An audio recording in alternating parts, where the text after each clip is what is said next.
Okay. Hey, what's up, MTG name? Welcome. Thank you. You followed when I was offline, so thank you for the follow, by the way, a few days ago.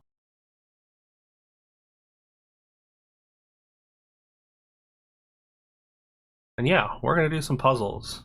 Something that I normally do, like off and on, but I don't know. I've seen some other people start their streams with stuff like this, so thought maybe it'd be a nice little warm up for the stream or something. Also, give me a reason to get it done, to do them every day because I do enjoy them. Just kind of forget to do them. Yeah, we got connections. So you're just trying to make four groups with connections.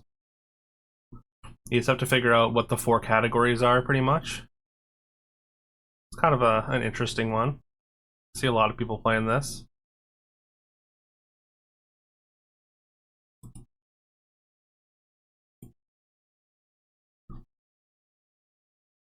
I know, like dark mode.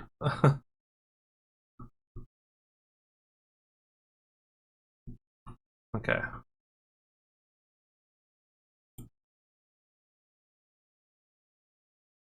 So like base, this could be, I don't know, like a base of operations or something. It doesn't look like there's anything else in that category, but range could be a multitude of things, or even a stove. There's other words for stove. Element is sort of a stove thing. There's an element on a stove, anyways.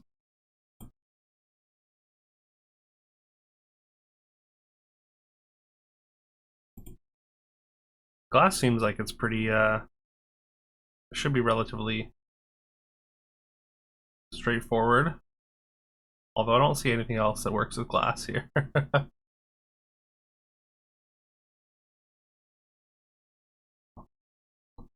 Hey, what's up, Possum Morpheus? Good to see ya. Base could be things that have off before them. True, yeah, that's also true. They I have seen those categories. And thank you. I hope you're well as well, Possum Morpheus. Things that have jump before them. Yeah. Yeah, exactly. Yeah, connections is a lot of fun. Hey, what's up, Kiviol? Good to see you. Hope you're well.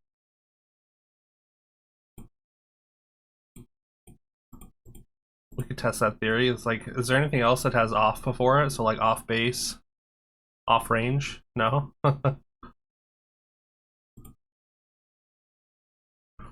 Hey, what's up, Kid or Spilo? Good to see you, bud. Hope you're well today. It's kind of a fun game to play as a family too. Absolutely. Hey, what's up, Steve SBB? Good to see ya. I hope you're all well today. We're starting the stream a little bit different, as you can see. Yeah, no, I could see this being really fun as a group. Which is like, I think a lot of these like puzzle games are really fun to do as a group, so that's kind of why I wanted to start the stream with it, and maybe make it a regular way to start the streams.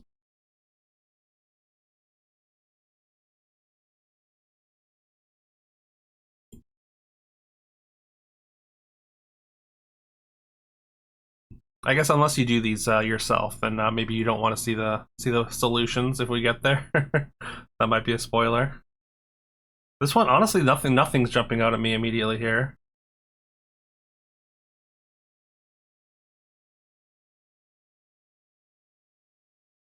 Like median and range, those are those related? Like obviously median is like sort of like a halfway point, but also a range could be like within a range kind of thing. Our median and mean definitely go together.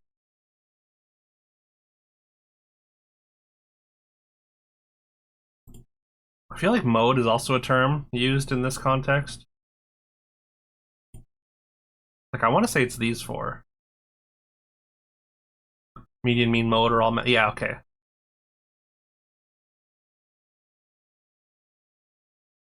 And base is base. I guess base could also be base. I think I'm gonna go with range because I don't see anything else that works with range here. There's also solution, maybe?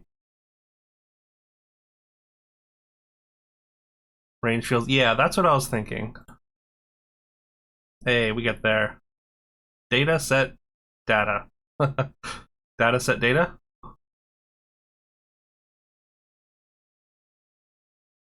Yeah, yeah, definitely. That's I mean that's why this game is fun because like I think they do a pretty good job of having stuff that looks like it's gonna work in multiple different categories. Exactly, Spilo. That's what I said.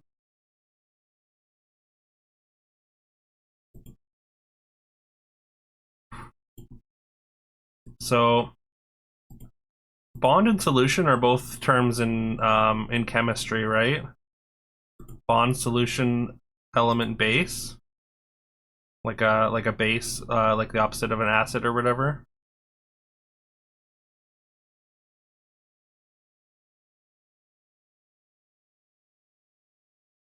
What does that leave us with though? Awful, gross,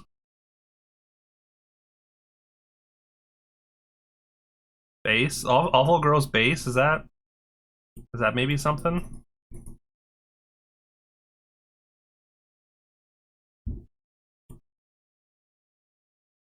Bond, solution, element. I think all go together. Hey, what's up, Carol? All is well. I hope all is well with you. Good to see ya. I love the cute dog emote. Very nice.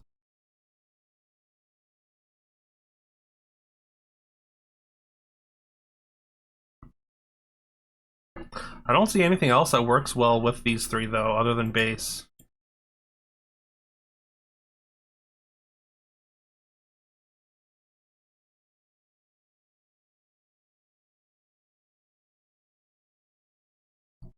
Real, solution, base, or real is a mathematical term? I had no idea. I mean, of course, I mean solution. Yeah, that makes sense. Real, solution, base, and gross. Real, real, or imaginary numbers. Yeah, yeah, that's what I was going for was the chemistry terms. 12 by 12 is gross. Wait, is that a joke or is that real? Element is definitely a math term too for sets. Could be it. Although again, where does bond fit in though?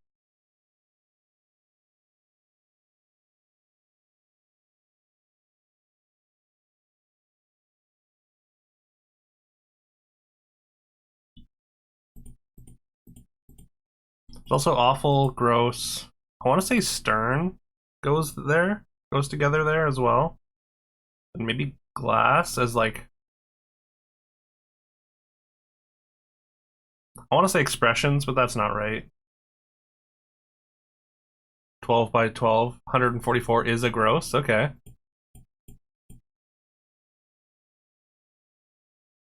so it could be solution, real, gross, element, or base. Let's try that. Nope.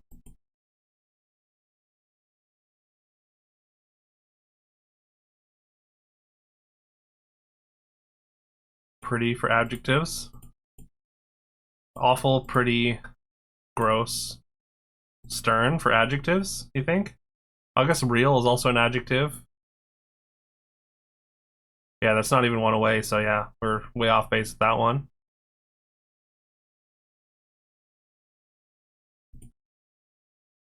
Uh, Also not even one off there.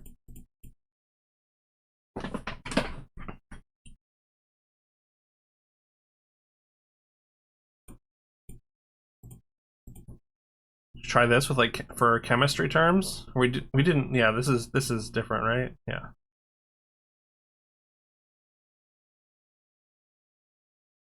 Hey, what's up, Kleck? Good to see you, man. It's weird because there's multiple ways to see it, and you can only guess. Yeah, yeah. You have to find like some. There's a little bit of guesswork because you can kind of do some mental gymnastics yourself, but that's kind of what makes it fun. It makes you feel clever when you get it. Honestly, the first like 3 times I did this, I nailed it super fast, and then all of a sudden, like I feel like the difficulty jumped up. This one's much harder than some of the other ones.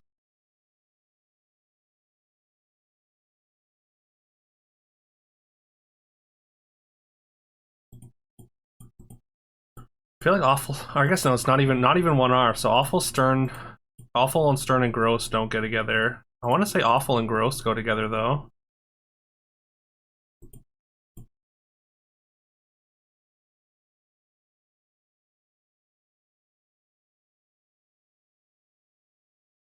Bond-based solution. I didn't submit that one, Spilo. Not yet. Ones that have spelling slash other word connections you never get versus the other categories.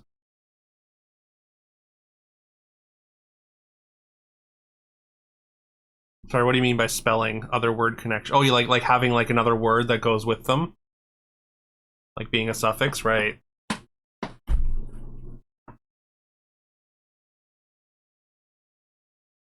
I guess yeah, like some of the connections that you make are just like really not obvious as well. Like sometimes they're just like I want to say like 6 letter words, but I think that's a little bit too basic, but sort of along those lines. I guess palindromes would be pretty obvious.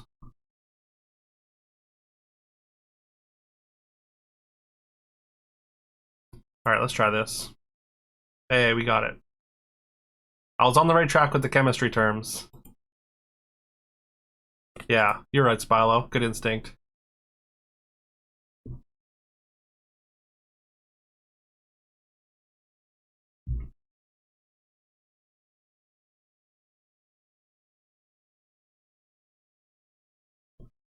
Hmm.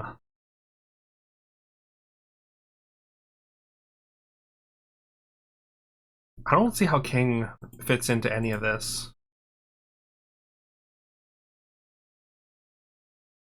A pretty awful stern king. What if it's just a sentence?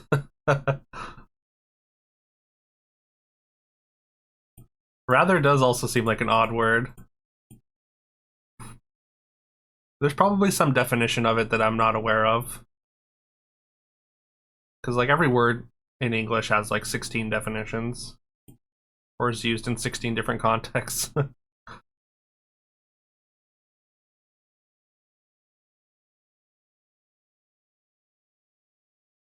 Oh the last one's just kind of free. You kind of have to do the last two at the same time, yeah. But yeah, I mean, I feel like awful and gross kind of work together.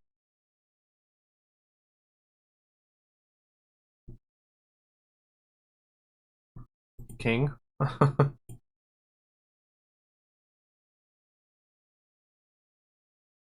Gross glass because maybe they're G words. I guess there would be other G words. Hey, what's up, Forky?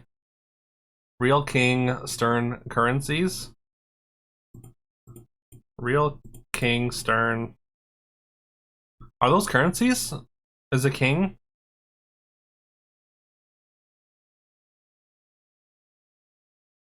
So this is connections, Forky. We're doing some puzzles before we start. We start on some fairy tales. A Brazilian real is your currency. Oh, I did not know that. So that's cool. And that's a good eye, Kiviol.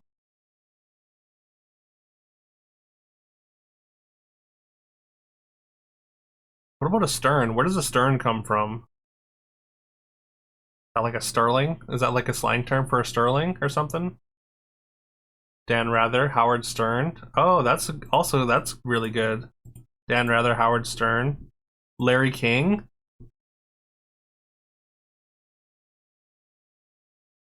Yeah. No, that's really good, Morpheus. I think you're really onto something there. Ira Glass. I don't know who that is, but I'm gonna trust you. We were one away.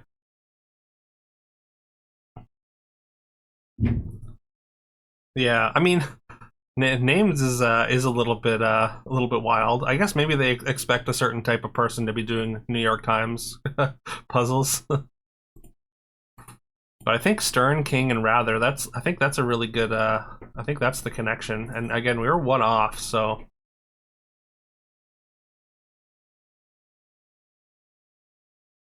maybe it's real. Although awful, pretty, glass, gross doesn't really make sense, right?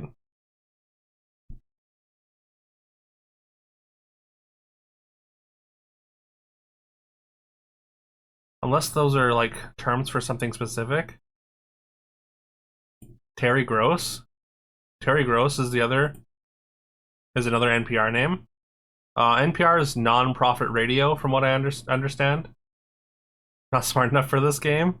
I don't think you even really need to be that smart. I don't know. You just have to be I guess have to think hard about patterns. National Public Radio. Gotcha. I just assumed it was non-profit. All right, we're gonna try this. Ah, missed it. Addictive intensifiers. Awful, pretty, rather, real. Really? Addictive intensifiers. What does that even mean?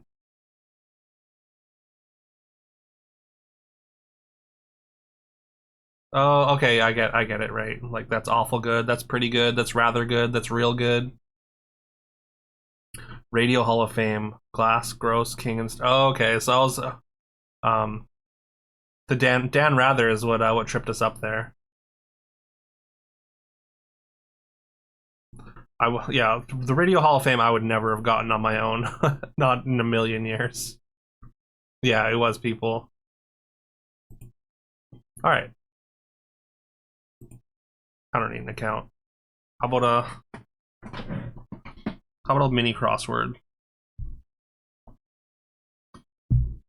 So that's easy. Toro. Put blank in it. Advice for solving 4 answers in this puzzle. Put Toro in it. Backbone, spine. Sound of a Slack massage or message. That'd be a ding. Greek god of war, Ares. Hey, Fairytale's connection there. Animal that looks like an elephant pig hybrid. A tapir. Offer a viewpoint. Opine. Parts of the Olympic logo rings. And number of stars on Puerto Rico's flag. 1. Uh-oh. What do we get wrong here? Oh. Put a pin in it. Oh, ping, not ding. Oh, I guess I didn't look at this one. Place to get a massage, a spa. Yeah, that makes sense.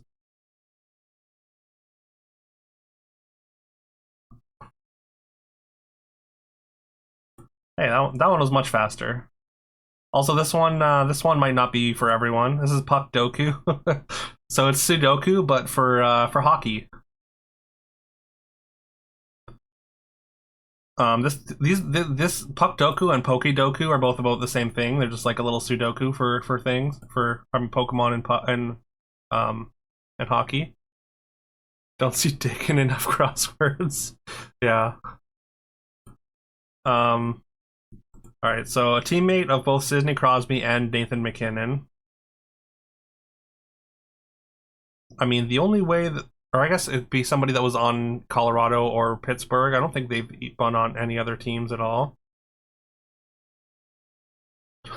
Nickname for Richard, yeah. Sticky McPuckerson. Rich? Sorry, what? Is that an answer, Kiviol, or are you saying that this puzzle's rich? 1,000+ games played in career, Sidney Crosby teammate. I want to say Malkin has played 1,000 games.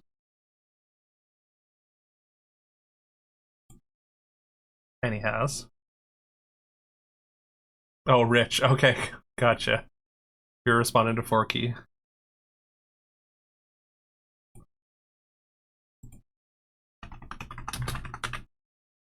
Forsberg.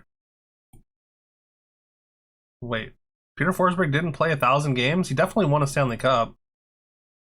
Weird. Who's my team? It's Vancouver. I'm a local boy. I'm part of the perpetual misery machine until this year.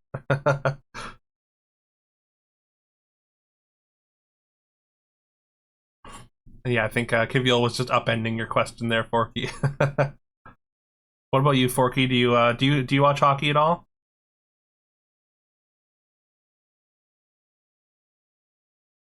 Played in the 2010 Olympics. Roberto Luongo. Wait, what? Oh, wait, what? How is that? Is that should work because they played on Team Canada together. Wait, what? Apparently, okay, so apparently national teams don't count. So that sucks. Maybe that's too easy. Used to sort of got out of it when you moved to Canada. Oh no, that is kind of funny though. I mean, there's never been a better time to get on the Canucks bandwagon. I'm just saying, we're uh we're one of the top teams in the league right now. Very exciting hockey. Went to a minor league hockey game once. Yeah, how was that, Kiviol? This is the largest sporting goods retailer in the U.S. What, Puck Doku? Traditional English pudding is best known in its spotted version. Oh, spotted dick. Gotcha. Oh, Dick's Sporting Goods. Okay, I see what you're doing, Spilo. Go Bruins? Oh no. I guess by law we're mortal enemies then, Pos Morpheus.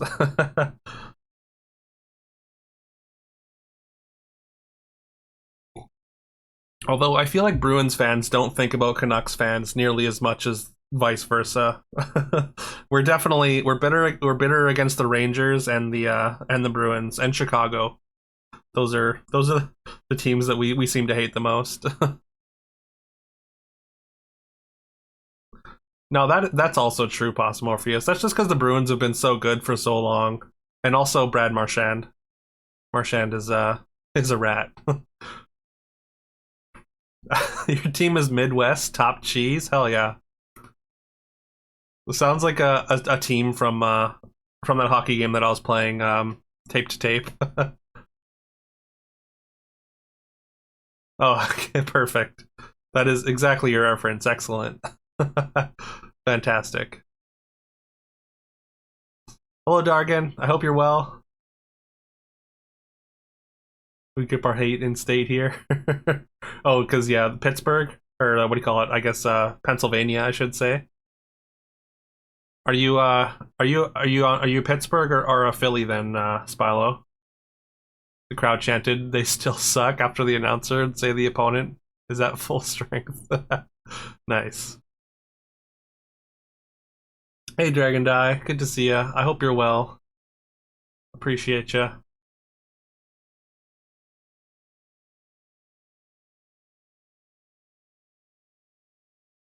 Phillies. Pittsburgh. Gotcha. So, I guess you don't really follow hockey too closely then. Otherwise, you'd know know a teammate of Crosby that went to the Avalanche. I want to say Chris Stewart. That might not be right though. It is not.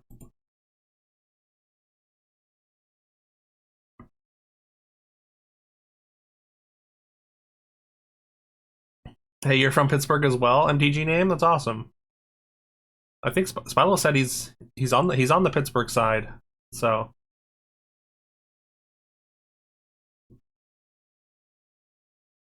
it'd be Ryan Graves. He just recently teamed up, right? Ryan, could be. Graves has been around the league a lot, right?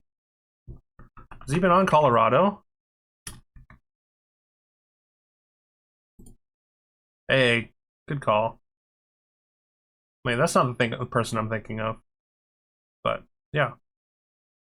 All right. Teammate of Sidney Crosby that played in the Olympics that was not on the Olympic team. We've only got 4 shots left. You get exactly 9 shots to get it right. So you don't just answer and answer until it's over.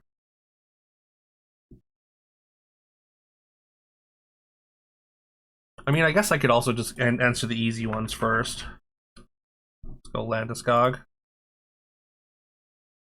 1,000 games in their career and a Stanley Cup winner. Wayne Gretzky.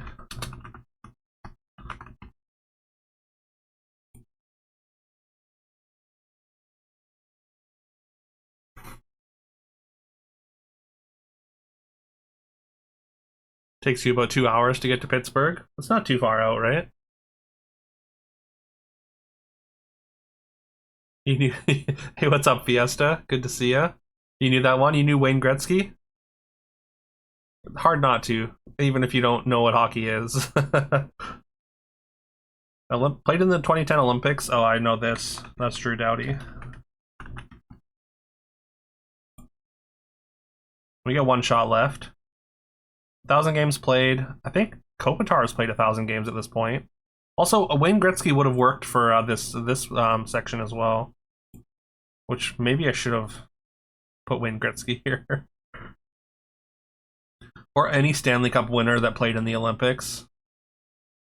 Like, that's also pretty easy, I guess. I want to say Corey Perry. All right, we got 5 out of 8, or 6 out of 8, or 6 of 9. Nice, I guess. Okay, this one's much harder. Pokedoku. I don't know Pokemon nearly as well. Looks like he could be Larry Bird's brother in that picture. Actually, I watched a bit of Theo Vaughn's interview with Wayne Gretzky, and he brought up a picture, and young Wayne Gretzky looks almost identical to Princess Diana. It's actually really, really funny.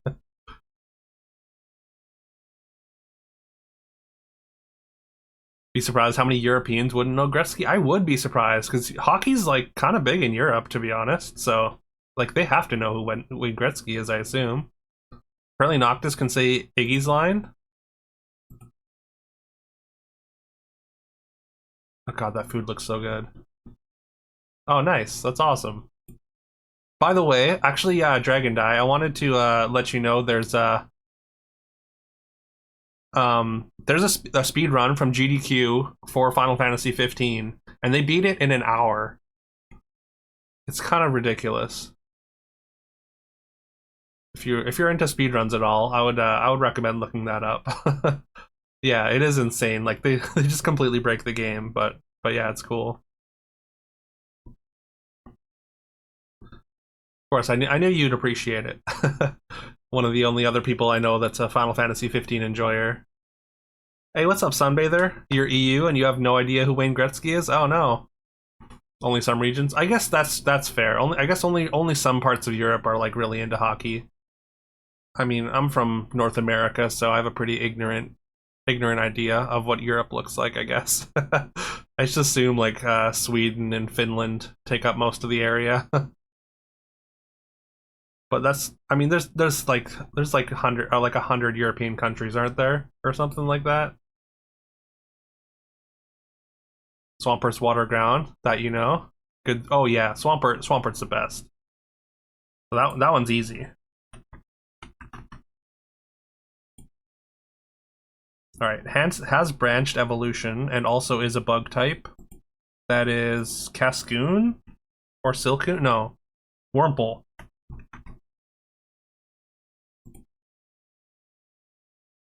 Also, I don't know the regions, so I don't even know which Gen Hoenn is. I think it's Gen 3, but also I don't know what's in specific to Gen 3. Like, I don't know how to distinct, or what do you call it? Make distinctions between the gens for Pokemon. So this, like I said, this one's really hard for me. 35-ish countries in EU. Oh, okay. There are 44 countries in Europe today, according to the United Nations. Neat. That insult to injury. You lived 2 years in Canada. Oh, okay. Well, I mean, Yeah, from 5 to 7 years old, you're not expected to absorb a whole lot. Europe, that's that one big country with all those states across the Atlantic. Exactly, exactly. Dragon Die. That's how I view them, I guess, or how us North Americans view them. Scandinavia loves their hockey. Yeah, for sure. Sweden and Finland have been big hockey countries in the national tournaments and whatnot. Overall, you'd say Europe doesn't care about ice hockey at all, and the countries that do are the exception. Okay, yeah, I guess yeah, I just had an ignorant new view of how they viewed ice hockey. I kind of just assumed that it was big because of their presence there, and like how there's like some other European countries that are like on the rise in hockey. Like Latvia is getting better and better every year, and like I mean outside of like Sweden, Finland, Czechia, and Slovakia. You were thinking EU, then it's 28. Okay, so there's 28 countries in the EU and 44 total in Europe. Gotcha. Owen's Gen 3. Okay. Conveniently is what you did Kaza runs for. Nice. That's awesome. Water can just be Mudkip, and grass can be Trico. You know, actually, the other day that I had this Hoenn category, and I could not think of the name of of Trico. I could remember the name Grovyle, but for some reason Trico just wasn't getting there in my brain.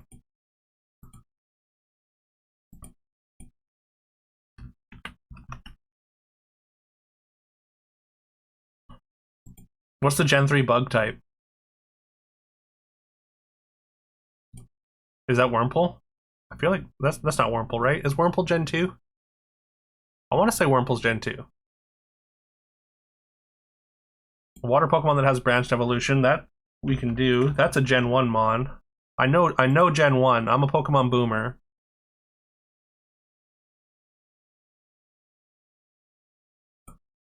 Grass Pokemon that has a branched evolution. That one's a little more challenging. I can only think of a couple more Pokemon that even have the branched evolutions. Like I guess Kirlia.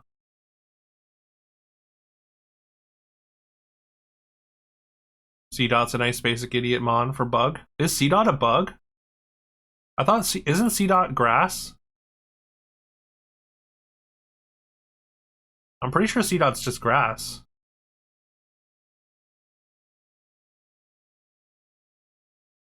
Oh, also bug ground. Isn't that Yanma? Yanma's bug ground, right?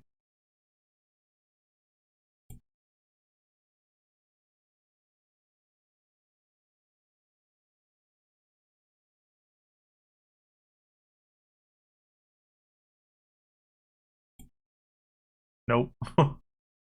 Maybe Yanmega is. Hmm.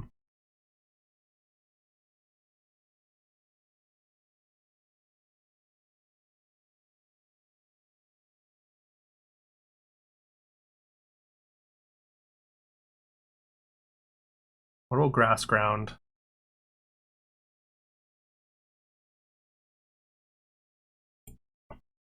I can't think of any Pokemon that are grass. Oh, wait, Torterra. I love Torterra. How can I forget Torterra?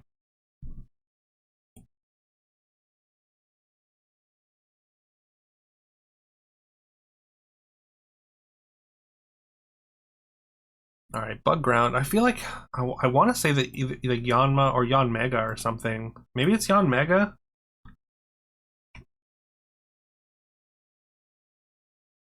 I don't know if that's right though. If Yanma wasn't bug ground, then I guess there's no real reason Yanmega would be.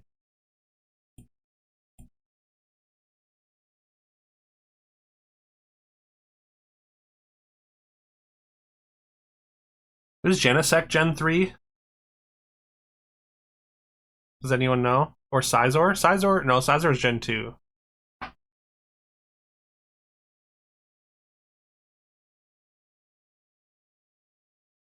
I think. Anyways.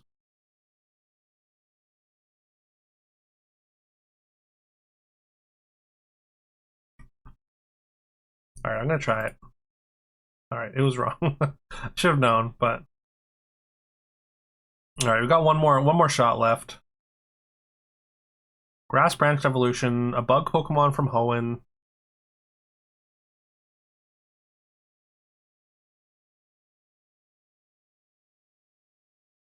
Is Wurmple Gen 3? Oh. If it is, then like Cascoon. I don't know, let's just try that. It is. Nice. We got 7 out of 9. That's better than we did on Puck Doku. Alright, we can do Classic Wordle.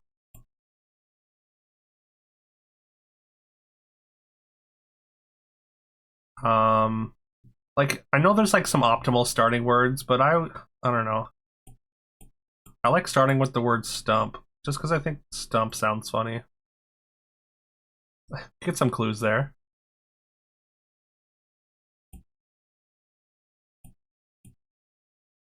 Truck. Oh wow. What's the difference between hard mode and regular? Oh, sorry about the ads. I didn't even realize they were going on. I ended up with 7 out of 9 on the Pokedoku, just in case you were wondering. We got turns out Wurmple was Gen 3, and I just went Cascoon for the top right. All right, so T has to be over here, which means C can't be there. I don't think.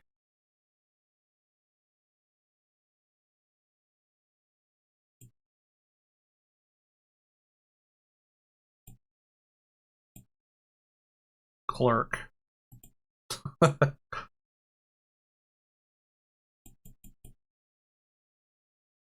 Hard modes means you have to use the identified letters from any prior guesses.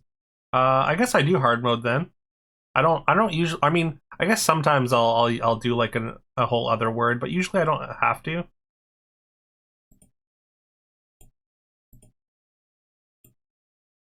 Cruel. Yeah, cruel does not have a T, unfortunately. Also, the R can't be in the second spot.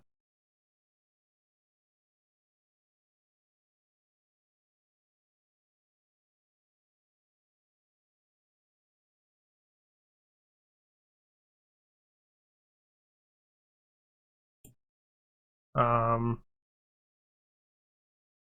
I want to say it's like this, but I guess that's not right. Clert, chert, court. Oh wait, is it court?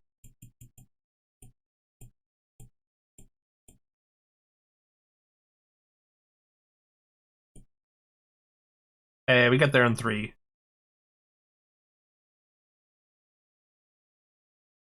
All right, and then we got Game Dull, and also Guess the Game as our last 2. Game Dull's kind of tough.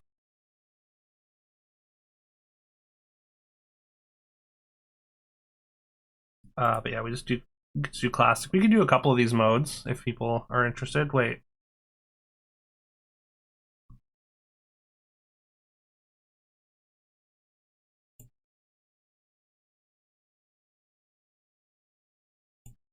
Weird.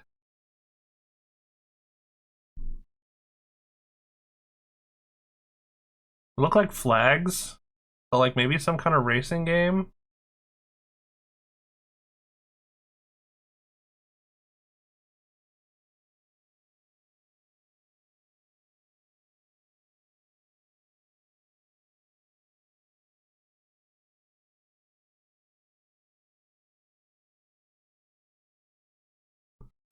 Maybe like I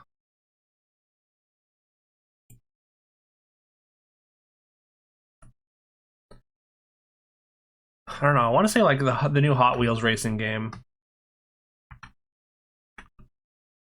because it's like looks like it's got like a isn't there is a Hot Wheels racing game, isn't there? Maybe I'm crazy. Space Olympics.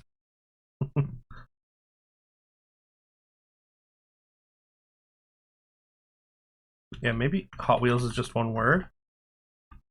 No. There was a Hot Wheels racing game for PlayStation. Yeah. I thought the one just like came out like last year or something. But apparently it's not in the database here.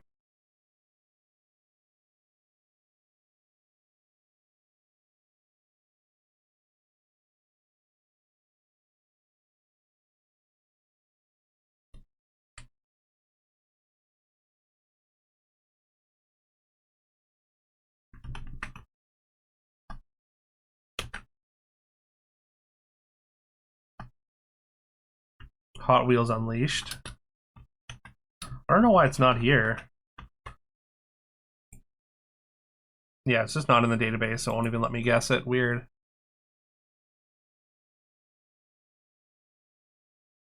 Maybe it's Unleashed. Nope.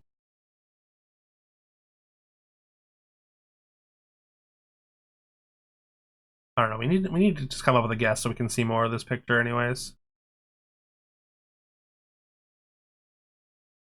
I don't know. Give me Forza Horizon. Looks older, so like the first one.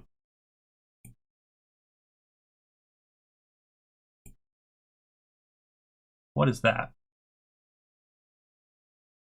Looks like a building holding all these flags. Holding up all these flags. It's a ship tower. There's one flag on top. Or a lighthouse, yeah. It definitely seems like it's like near water at the very least. It's an ocean game, Sunbather. That could you could be. I mean, I'm inclined to agree. What could it be though? The only ocean games that I can think of are like Subnautica, or maybe like um, what do you call it? Not Skull and Bones. That's the new one that's coming out. The new pirate game. What's the other one? The other pirate ocean game that's like multiplayer and competitive.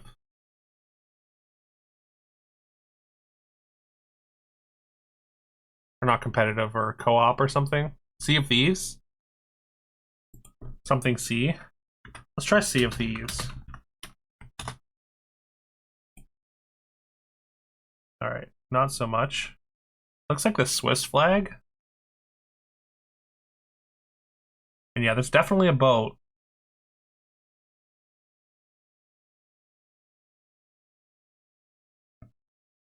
It does look like the Titanic, but with a bunch of flags on it. It looks like they're holding the Olympics on a boat. World of Warships?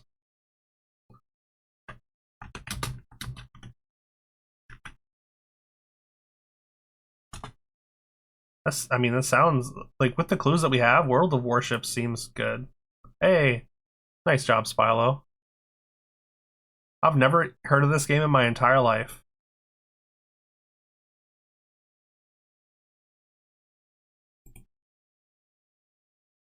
All right, let's try the guess version.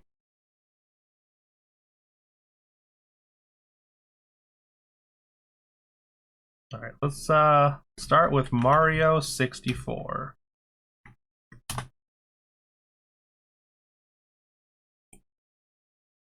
Okay. So it's not made with the Super Mario 64 engine. It is third person. It's newer than 1996. It's not on the Wii U, or Nintendo 64.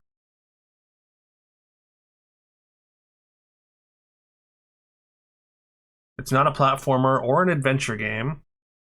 It's either fantasy or action though, and it's single player as well as something else, as well as co-op or competitive, I guess. Dark Souls. I think that's a good guess. We do have it's co-op, competitive, and or multiplayer and single player and third person. It's not from FromSoft. It's newer than 2011 though. Is Fire Emblem third person though? It's not an RPG, so it can't be Fire Emblem. Gears of War.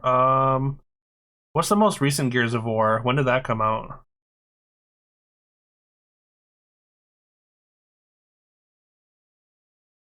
It is on PC, PlayStation 3, or Xbox 360 though. I assume in PC maybe.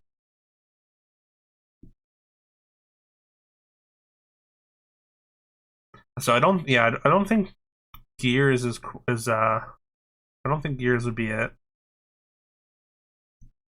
Fire Emblem's probably isometric. I think so. I think it depends on what game you're playing. I guess. I think the newest ones they're like kind of top down too, right? I guess that's technically isometric. Although I guess I just assume isometric is sort of on an angle.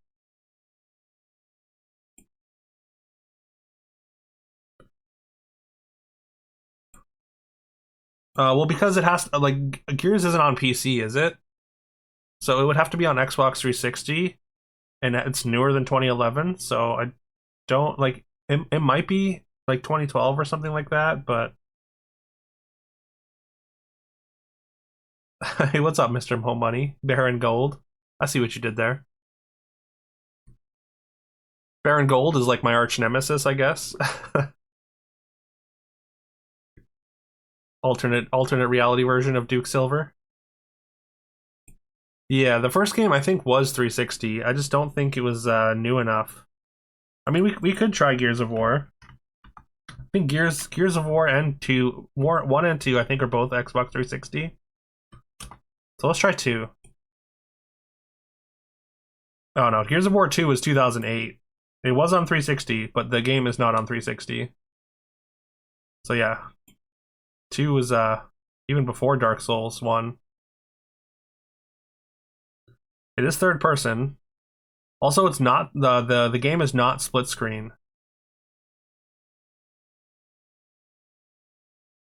It's well, it might not be sci-fi because when it's yellow, it means one or more, or one, or this is at least one of them is correct, but not necessarily all of them. And also, it's something else. Yeah, so it's definitely action, and action's been in all three of these and has been yellow. So this might not be a factor. It's also not a shooter. It's not a shooter, not an RPG, not an adventure game, or a platformer. And I'm pretty sure it's for PC.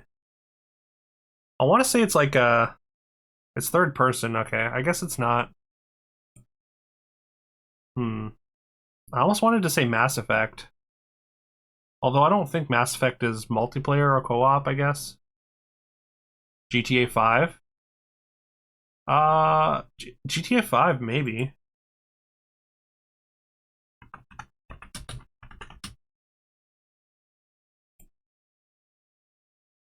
Well, wait, GTA 5 is a shooter, right? Yeah, GTA might be a shooter. Yeah.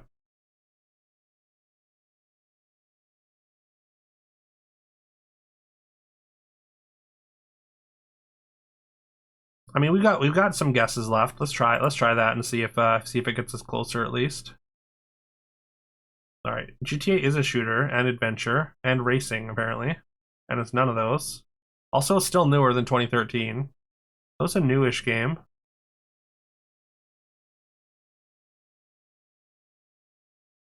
We actually already guessed Dark Souls, Mr. Momoney.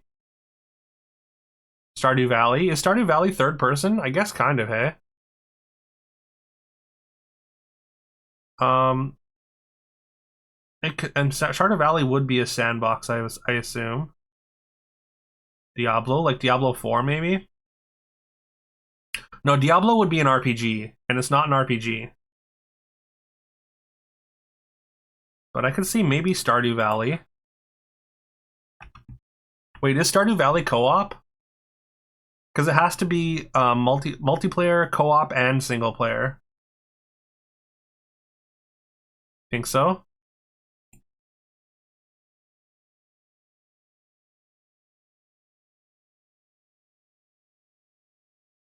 No worries, no worries. This is not something that I think a lot of people do. This is Game Dull. So basically, we're trying to guess a game, and these clues are all pointing us in the direction that we need to go.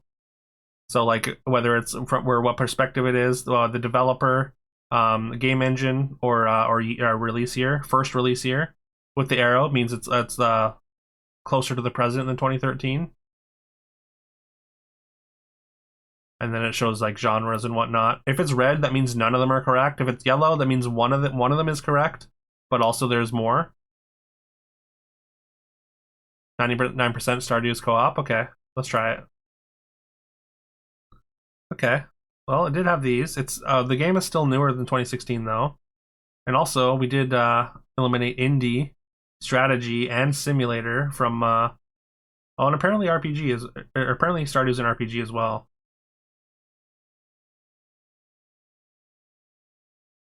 But I guess it's like a PC exclusive or something maybe. So third person, I want to. Well, maybe not necessarily PC exclusive. It's just like newer gen, I guess. And it's not fantasy, business, or sandbox.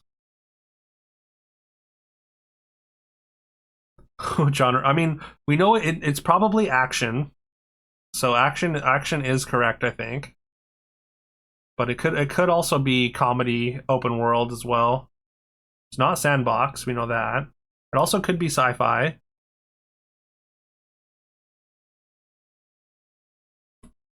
Like I almost wanted to say like Horizon Forbidden West, maybe.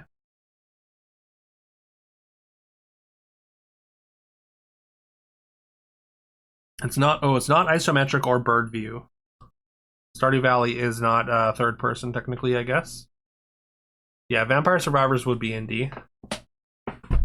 I think Vampire Survivors is isometric or bird view as well.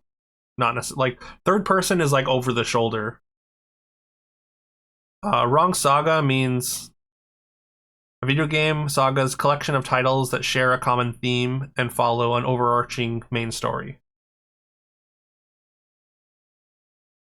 One of the new Assassin's Creed, maybe. I think Assassin's Creed counts as an RPG, doesn't it now?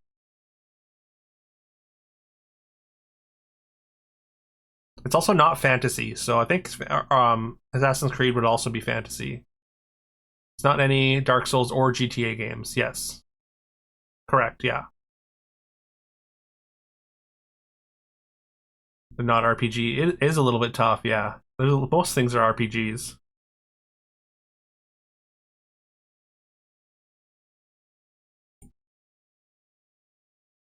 All right, let's. I'm gonna try Horizon Forbidden West, even though I think it is an RPG. But hopefully, it'll help us narrow some stuff down. At least get us closer to the year.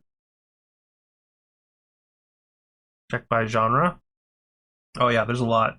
Adventure arcade, card and board game, fighting, hack and slash, beat 'em up, indie, MOBA, music, pinball, platformer, point and click, puzzle, quiz trivia, racing, real time strategy, RPG, shooter, simulator, sports strategy, tactical, turn based strategy, and visual novel. Horizon, I guess. Well, Horizon's probably sci-fi more than fantasy, right?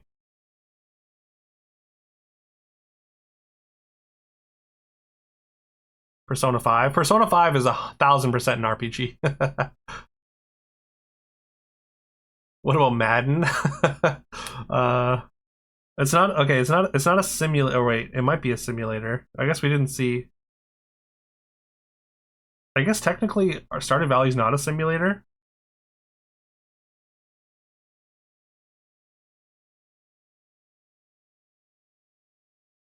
I don't know. We're gonna try Horizon here, and it's okay. It's before 2022, but after 2016. So that does kind of narrow it down. Yeah, it's definitely an adventure game as well. And but notably, it is at least on PS4 or PS5 as well as PC. I think. Yeah. So that's actually information that's useful. I guess this is definitely not multiplayer either, but that's fine. Spider-Man. Spider-Man, maybe. Spider-Man is third person, but it's not multiplayer. It has to be co-op and multiplayer.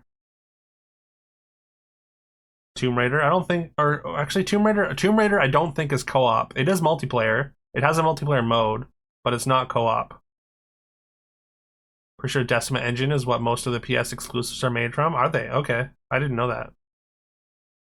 Batman thing. Which Batman thing? Like Batman Arkham Asylum? That one also is not multiplayer. Sekiro? I don't think Sekiro's multiplayer either.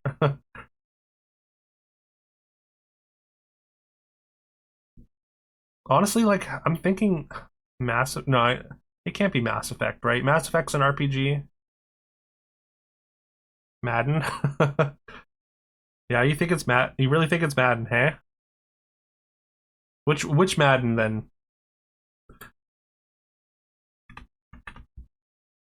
Apparently, only NFL Madden 16 is the only one on here. Also, I think Madden counts as split screen, which is not. It's not split screen.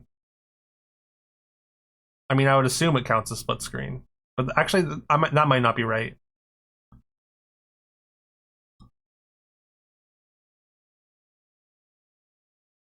Oh, is there a co-op mod for Sekiro? That's kind of sick.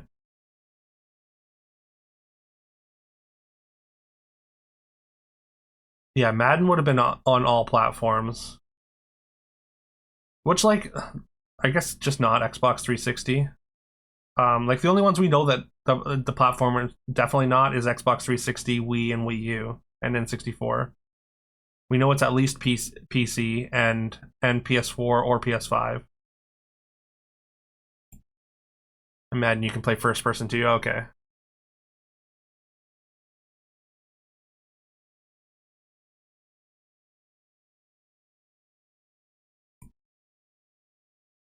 Hmm.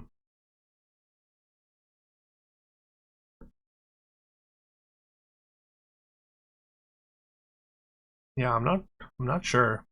What about those horror games? Soul Calibur 6? I don't think that's third person, unfortunately, Spilo. A Plague Tale? Is that co-op? It could be an Xbox One game. As if or it would have to be also on PC though, which I think most Xbox games are. Man of Medan, Monster Hunter. Monster Hunter would be third person in these. It's also an RPG though, isn't it? Or it's an adventure at least. I don't think it's Monster Hunter. Man of Medan could be something.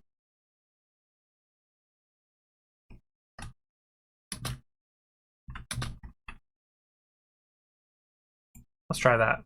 I don't know if it's co-op though. Actually, it might be, right?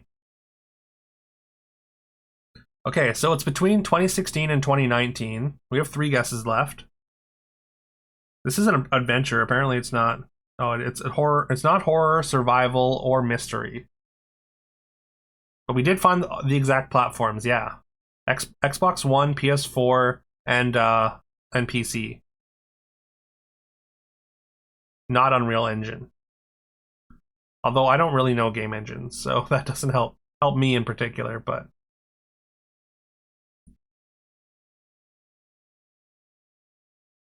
so a third person action game. So it's not Spider-Man. Third person action, at least action game.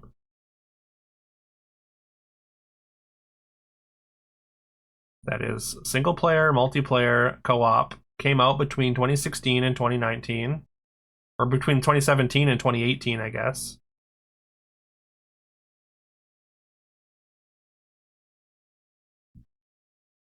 Couldn't be Fortnite. It's not on PS5. No, yeah, it doesn't have the. It's not. It's from the previous generation, and it's not on the new generation at all. I mean, it's probably been ported, but the themes for Man of Medan: horror, survival, mystery.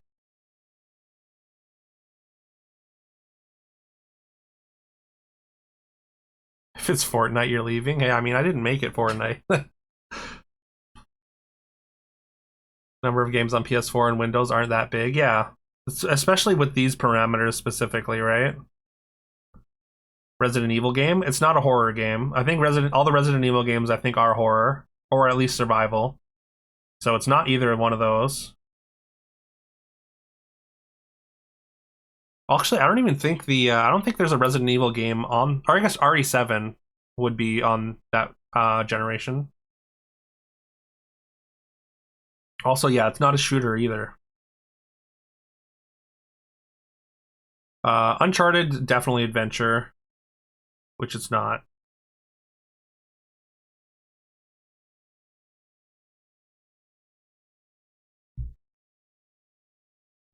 Hmm. Like this is like we kind of have like a pretty restrictive set of parameters here, but I really can't think of what it could be here. It's got to be sports at this point. Maybe. I guess. Do you think? I think sports are action games as well.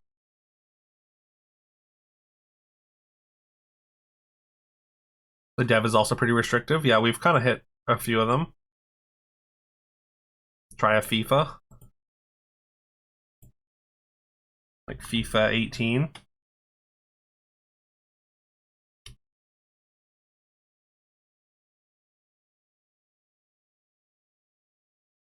Okay, 2017 is the year. We have the year, the exact year, so that's something.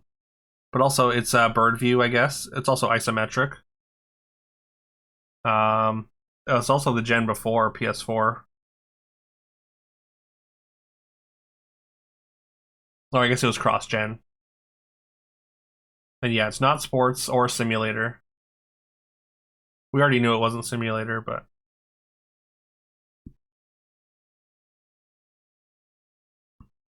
maybe a PS4 launch title. That's yeah, that seems reasonable. Dragon Die. Because yeah, if the games in 2017 were cross-gen, I think the PS4 came out in 2016, right? What genre remains? Um, well, we got like card games, arcade games, fighting games, hack and slash beat 'em ups, MOBA, music, pinball, point and click, racing. Or no, it's not racing. RTS. I think we've already seen strategy, and it's not strategy or turn-based strategy or visual novel. Yeah, it's a little bit ambiguous for sure. Near Automata. That's definitely an RPG.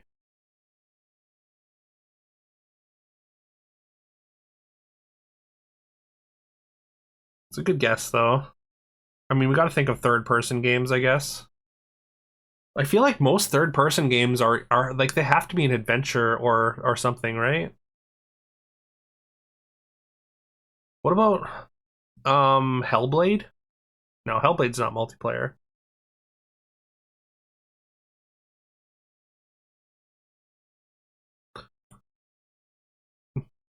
Again, I want to say Mass Effect Andromeda. For Honor. That's an interesting one. That's like a fighting. It's like a fighting fantasy, right? Fantasy game.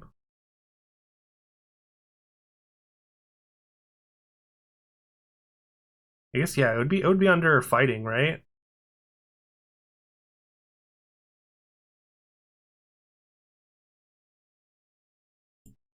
All right, let's try For Honor. This is our second to last guess.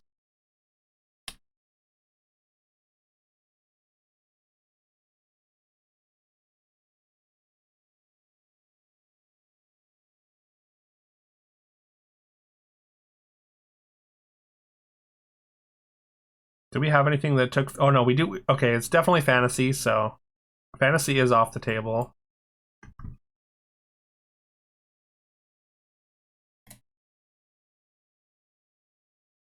Sticks, yeah, Sticks is pretends to be realistic. Yeah,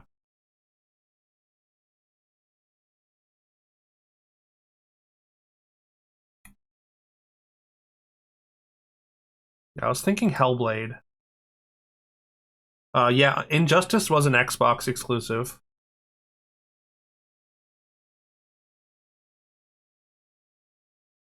At least I think it was. Maybe that might not be right.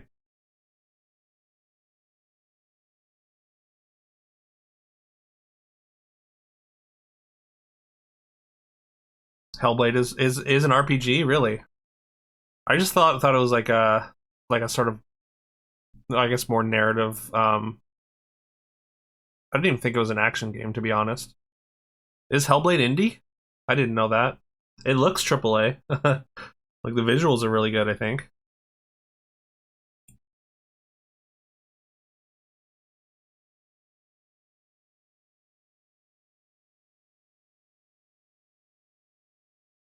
2017. It's definitely not. I mean, obviously, it wouldn't be God of War. Just Cause, no, because that's a shooter. Definitely not Uncharted or Far Cry. Far Cry's first person and shooter. So because it's not indie, yeah. Hmm.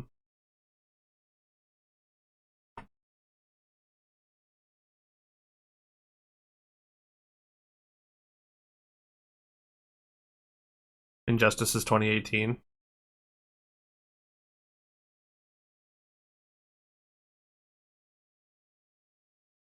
Third person multiplayer games on PS4 and Xbox One. I guess yeah, it's cross platform, so I guess it wouldn't. It's not an exclusive though.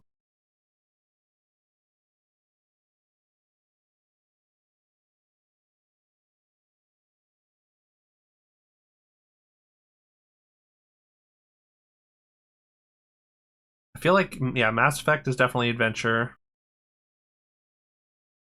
Did we already knock out sci-fi as well? No, not necessarily.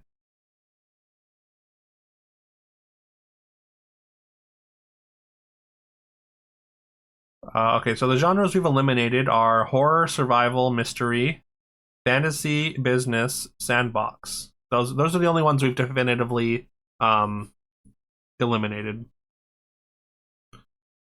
For Honor, no, it's not For Honor. For Honor is definitely fantasy, and we've eliminated fantasy as an option.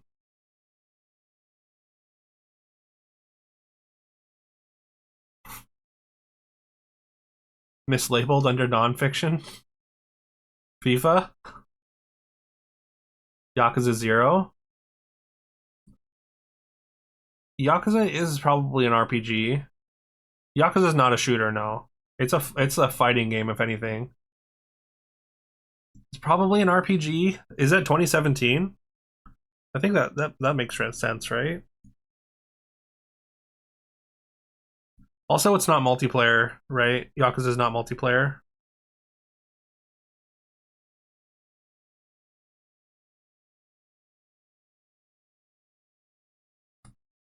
Hmm. Yeah, I think it is an RPG. It's got a lot of menus.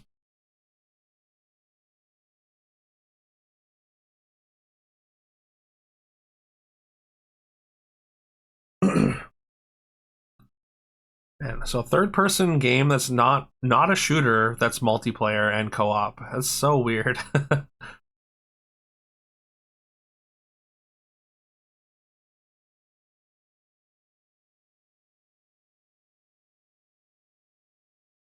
Uncharted. No, Uncharted's definitely adventure. So I don't think it can be Uncharted.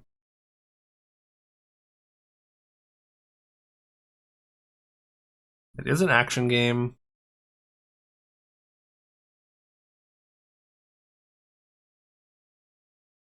For some reason my brain is saying like it's a game. It's like sort of like a battle royale game. I think it's called Naraka or something.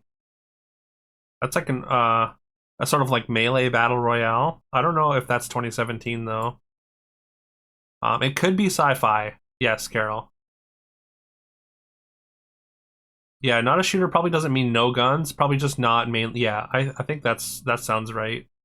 Dragon Die.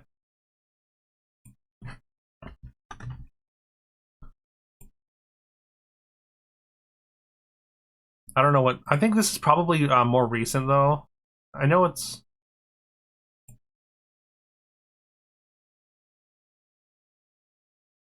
not. Oh, I guess that would have been fantasy as well. Naraka would be fantasy.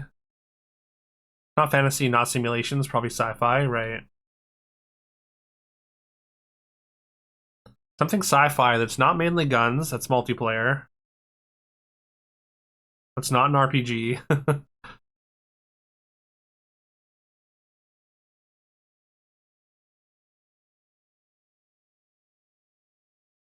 Not Mass Effect Andromeda, because I don't think you can play co-op. Must be Smite. Smite was Smite on PS4.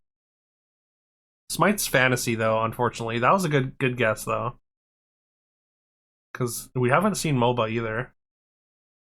What about a space game that had an awful launch but became better? Oh, No Man's Sky. Yeah, we did Eliminate Adventure, Spylo.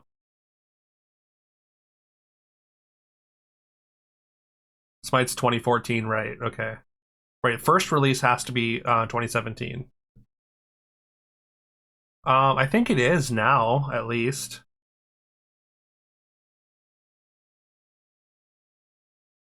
Was No Man's Sky 2020-ish? That doesn't sound right. That sounds. I think no, that's late. I think No Man's Sky is around 2018. I don't know if it's as early as 2017, but it is definitely earlier than 2020. I'm pretty sure.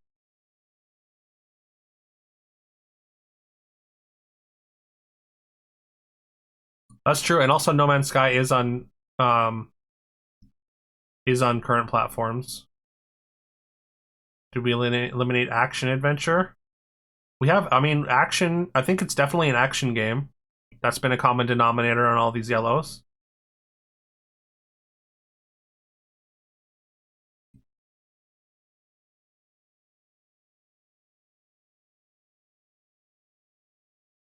Yes. Also, we've eliminated racing. Carol.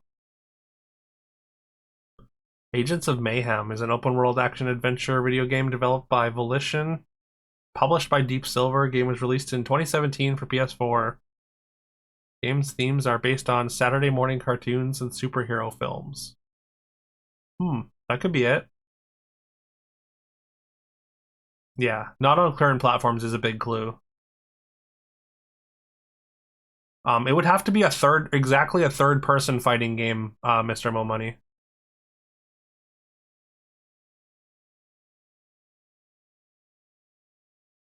We try Agents of Mayhem. It's not even in the database.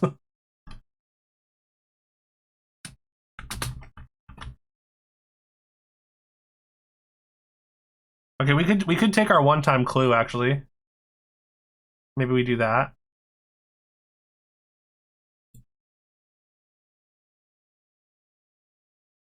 Oh, we will lose one life though.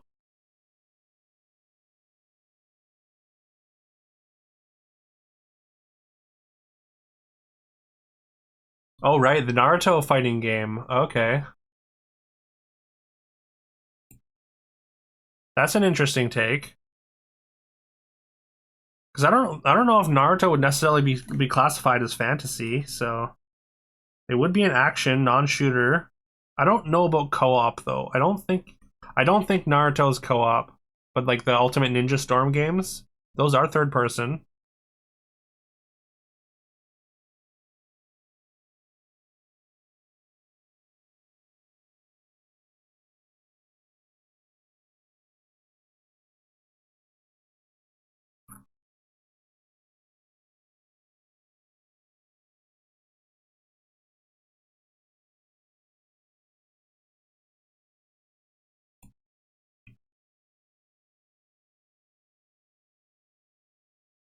Apparently, it took an average of 7 guess attempts to get this, which is wild to me. This is hard. Or it's probably something really obvious. Just can't seem to think of it.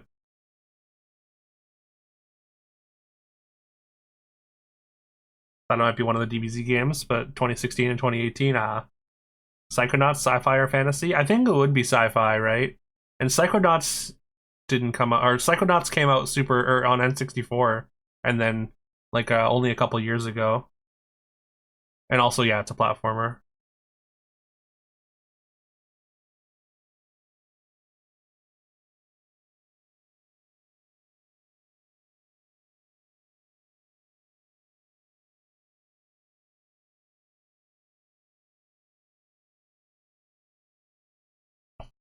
What year did For Honor come out?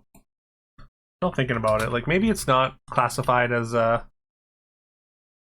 Oh, it's 2016 anyways.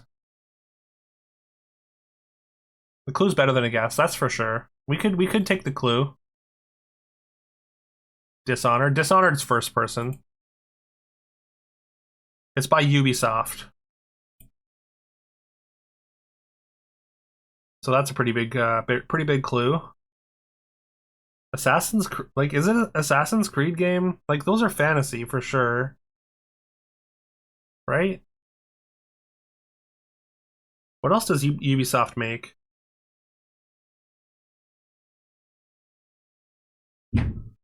It might be sci-fi as well. That's true.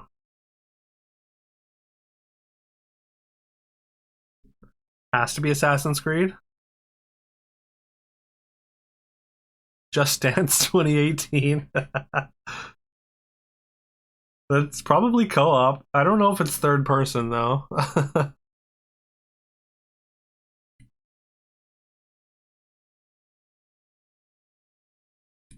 Ubisoft also made the South Park video game, The Stick of Truth. Unfortunately, that one's not or it's not an RPG, but most of them are on Switch though. Are there any that stuck on just those platforms? Which ones? The Assassin's Creeds? Oh, the Assassin's Creeds are also on Switch as well. I don't know if Origins ever made it to Switch, did it?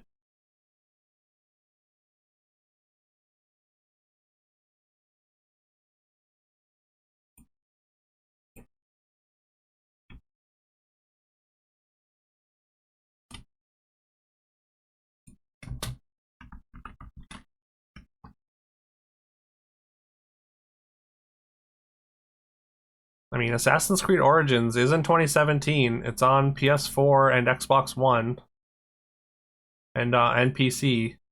Doesn't say anything about. I mean, it's on Stadia as well, but I don't think that counts. I don't think it's co-op though, right?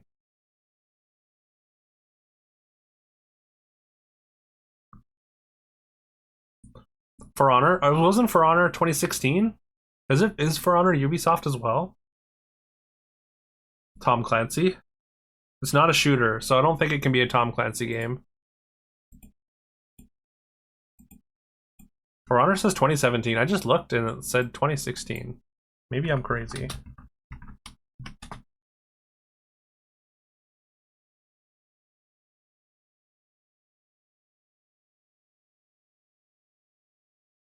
Oh, it does say 2017.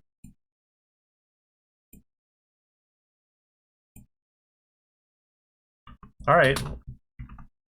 Yeah, like it seems like it has to be fantasy, right? It might be Just Dance. All right, well, if it's Just Dance, then we all owe Spilo an apology.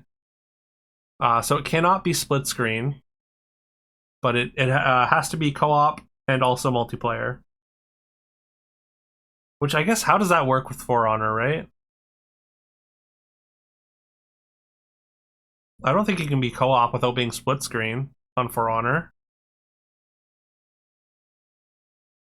Steep. It's not a sport game, so it won't be Steep.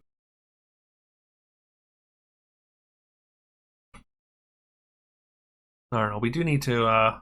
We have been at this for almost an hour and a half, so maybe we need to just fire off our For Honor bullet here and accept our defeat. Trackmania 2. All right. All right. Apparently, it was For Honor. Here we go. For Honor is co-op and not split screen. Weird. It's weird that this game is somehow not split screen, but also co-op. Yeah, you did say that a long time ago, and I mean, I assumed it was going to be fantasy, but apparently it's not. Apparently it's historical. I'm making quotes with my fingers. It's not fantasy, it's historical. That's so dumb. But yeah, way to get it a lot earlier, Possum Morpheus. All right, final one. Guess the game. This one goes a lot faster. It looks kind of familiar.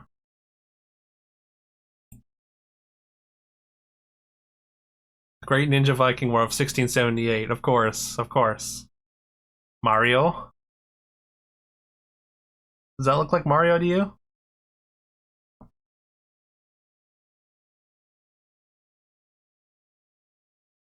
Mario Party, maybe? Could be a level in Kingdom Hearts. There's a martini glass, yeah. They have martinis in Mario Odyssey, don't they? I feel like I remember, like, what's her name? The lady in the red dress in Mario Odyssey sipping a martini. But maybe that's just my brain creating things.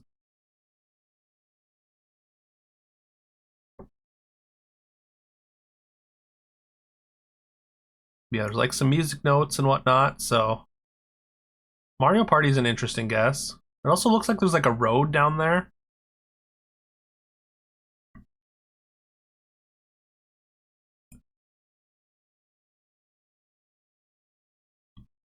It does look a little like Kingdom Hearts stuff. Also, what's up, Master T? Good to see you, man. I hope you're well today. Hope you're feeling better. I don't know. Let's try a Mario Party.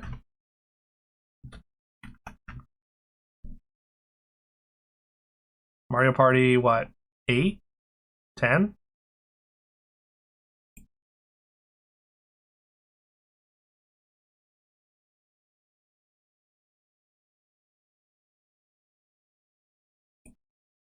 Nope. That's not Mario Party.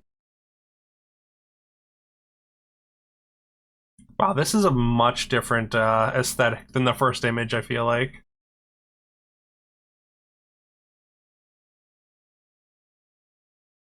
Like those, I don't know if these two pictures are related. Like, it is not Kingdom Hearts.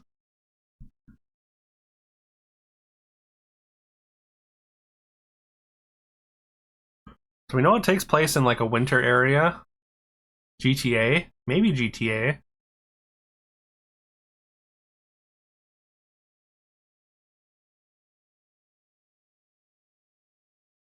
It almost looks like a horror game kind of thing. Metal Gear? Maybe Metal Gear. Sonic does have weirdly clashing styles like that. Or any GTA games in the snow. Yeah, I don't know. I mean, they might have added more to GTA 5 since I played it only very briefly, but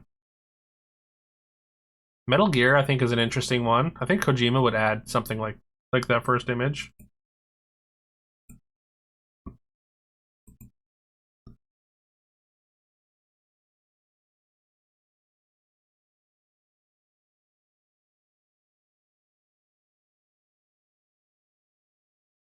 It's also got an 85% Metacritic, so it's a good game.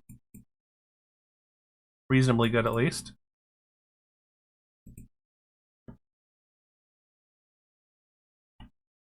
Blast Core 3. I don't think they made any more Blast Cores, to much to my disappointment. I thought Blast Core was so much fun.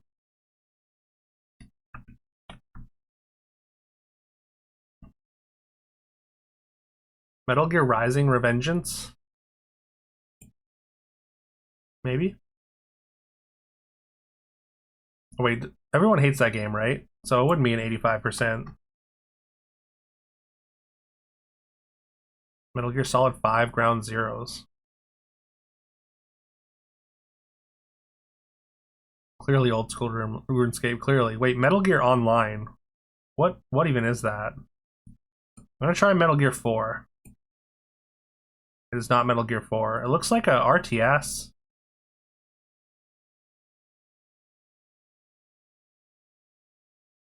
You just finished that quest with the tank. So the units here have circles under them, which makes me think that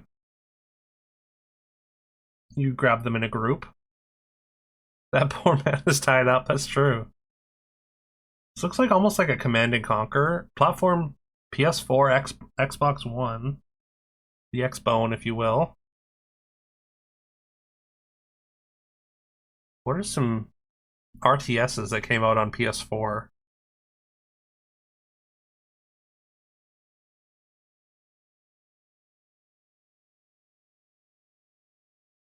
Kind of looks like a Borderlands game,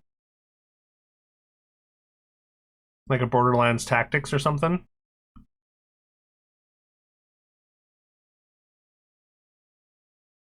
Diablo 4 RTA. What's RTA? Some weird twisted metal RTS. Wasteland 3. Sound pretty confident. Did you play? Did you play Wasteland Dragon Die? I feel like I've heard of that. Heard of it in passing. I've heard of the franchise in passing. Okay, RTS, gotcha. You did not play it. Okay, you played two. Okay, nice. Great job, Dragon Die. I would not have gotten it. All right. Well, we spent an hour and a half doing that, but I think it was fun. I enjoyed it anyways. I assume they're not always going to take that long.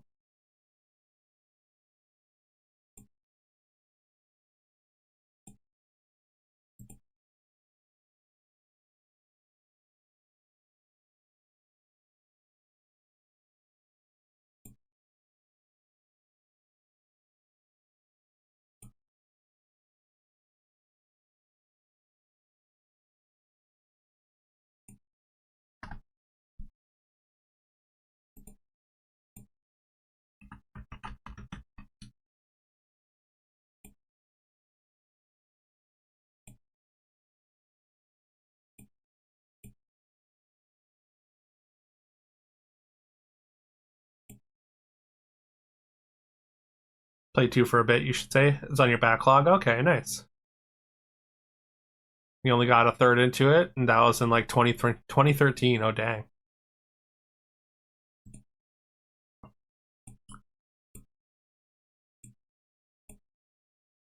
Okay. It's the patch is live, Mr. Mo Money. So we're doing just patch or just the live version. The beta branch is not. There's no difference right now.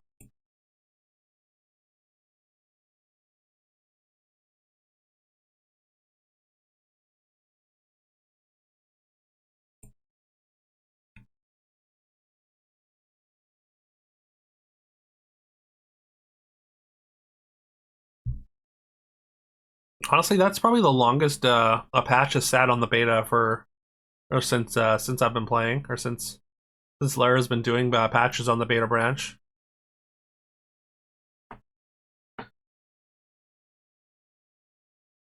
which is nice. Lara works pretty fast.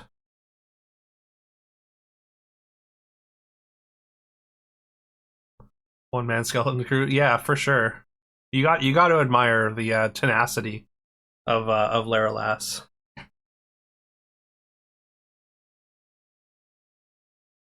Yeah, I mean it was multiple days, which was like, I mean I just assume that he's busy doing a lot of other stuff now that the game's live. He's probably got a lot more responsibilities, a lot more things to worry about. So it makes sense that it wouldn't be nearly as fast as within a few hours of a patch being on the beta.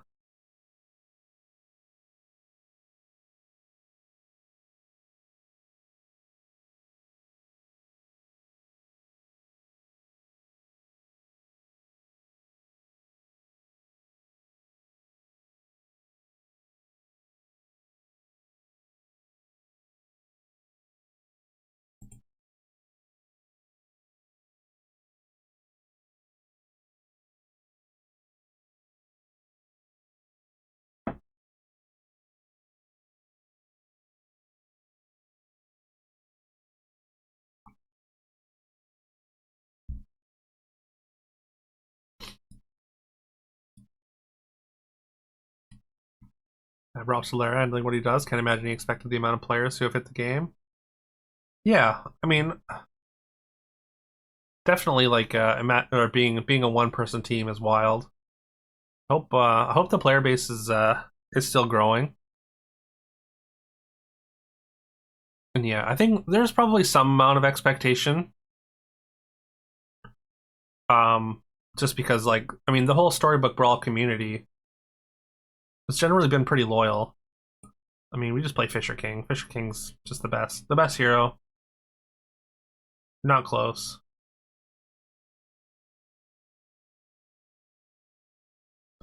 Yeah, I think it's going pretty well. Guan Yin did get a buff. Guan Yin's also quite good, but I don't know. I'm a sucker for Fisher King. By far my most played hero. And like it's not close.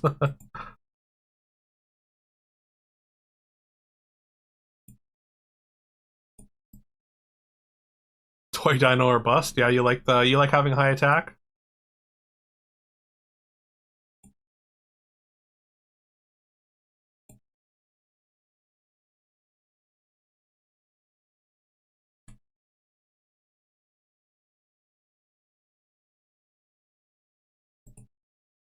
See, since I've been tracking stats, um I want to see how many Fisher King games I have. I'm gonna risk the talking frog here. We're gonna go into a targeted spell. Hey.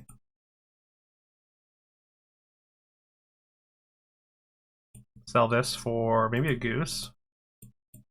No, I'll take this just for the stats.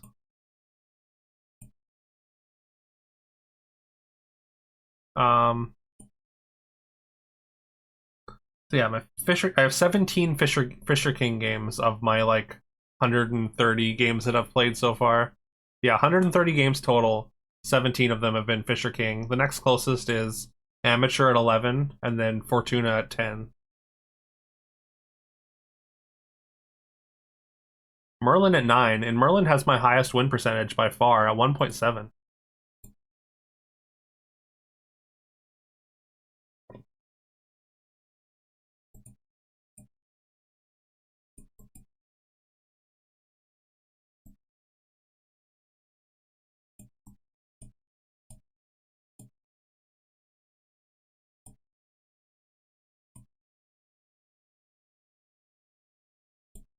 I'm gonna take the triple.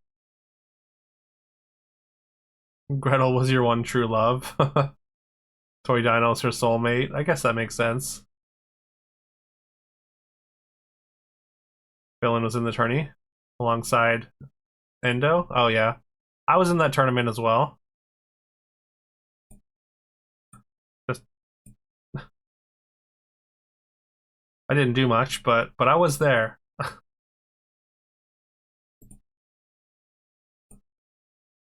Do we? I mean, Merlin's Tower is interesting, but without an owl, I'm much less inclined to take it.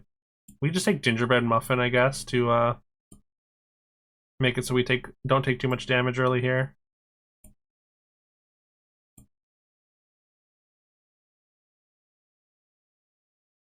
Romeo? I don't think we're locking for it. Yeah, I mean top 8, yeah. But I mean there's only 16 people.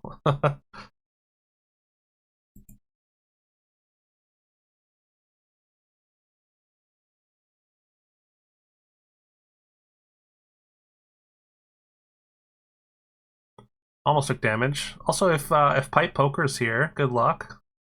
I don't know if they maybe snipe my lobby or not, or it's just a save board, or a coincidence.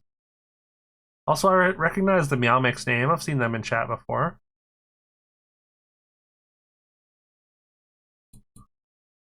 I like Dachshund. Maybe not on this board. We can maybe do better.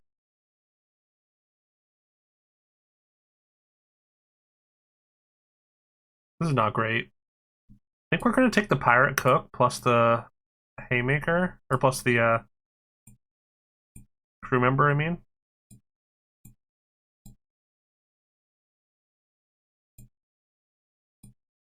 Then roll like that.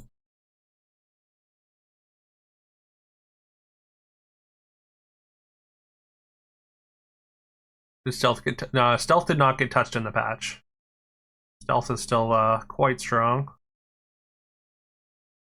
That is way too many stats early here. We still get the tie, but Jesus. That's not the Malmix I'm thinking of, no? Meowmix Z? Okay. We'll take this. And I guess we're gonna work on a summon chain here.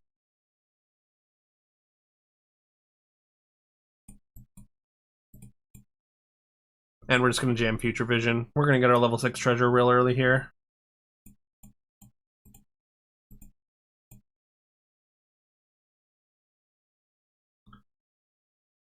You're watching another friend stream and someone posed an important life question. Wanted to get my thoughts. Okay. What if our butts were horizontal instead of vertical? Huh. That is that is a question to ponder, hey? I mean, if our butts were horizontal instead of vertical, I feel like not much would change. Just the architecture of the way that we sit on things might. Probably don't notice much of a difference overall, though. I think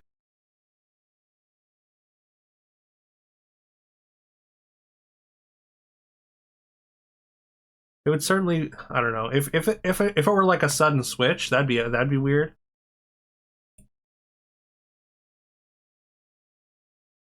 I feel like there'd be. I don't know. It'd be very messy. We're gonna just jam Baby Mimic here and be very happy about it. How would our legs be attached? I guess they would come out the sides of our hips, maybe more. We'd be more like spiders, or not spider. Like our legs would look more like spider legs.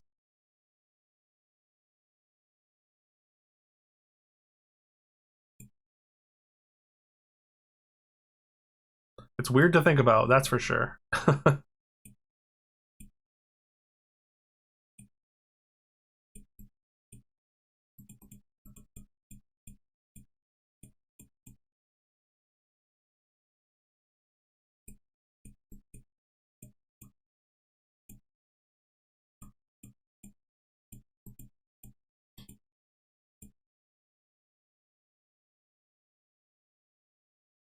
Imagine all the industries that would be affected.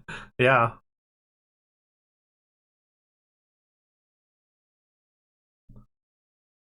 that is a Dark Twig on 4.0, so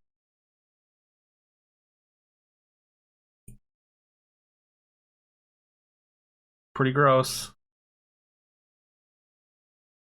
We do get a drum roll though, so we're in good shape.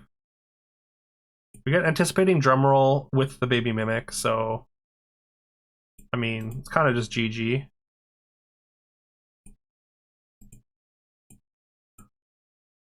Do we want to hold off and just go to 6 as soon as possible?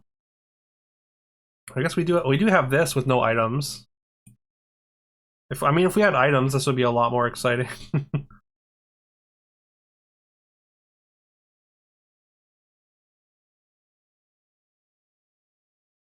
I don't really want to. I don't know if I want to roll or not.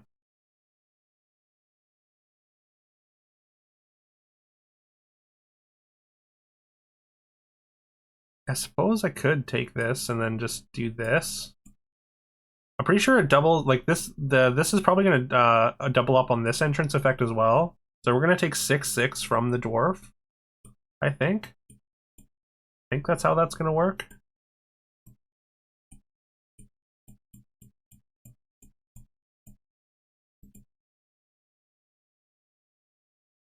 Yeah, triples. Yeah.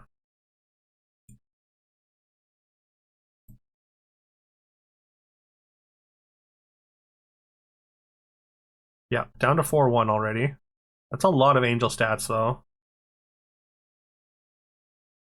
Like far too many. We're good here though. Still get the tie.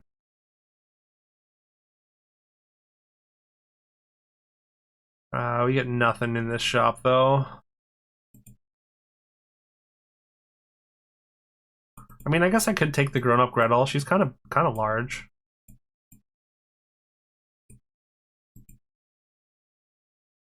Maybe throw this dagger on the pirate. Or no, I mean I want to keep it here. Even though we're not going to be able to steal many stats, it's still going to get big.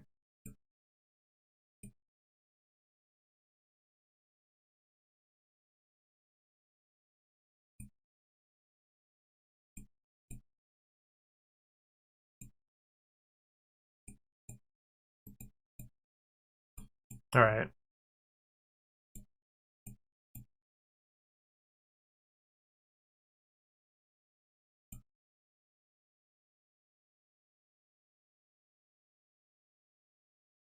I mean, I almost want to move this over here.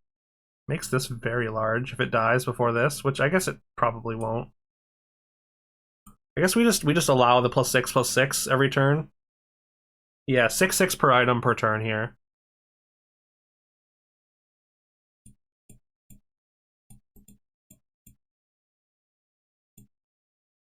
I should have swapped those. This slate's probably more important.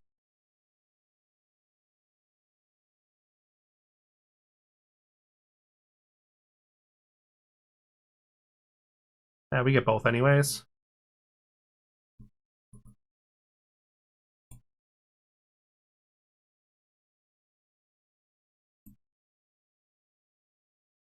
We get Lanty and then we're good. Which one's Lanty?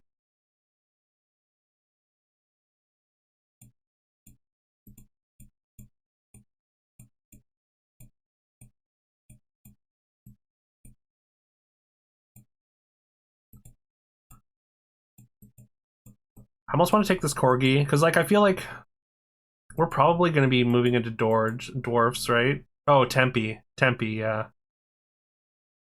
Yeah, I'd be like, I don't want to necessarily be dwarves. Like we didn't really buy a lot of items. Like you kind of want a volume of items before moving into dwarves. I think dogs are just an easier way to or easier way in with the drum roll, or even a twig would be really good. Oh hey, what's up, Shift? Good to see ya. Oh my Lanty. Thank you for the good luck. Watson with the summons. I could see that.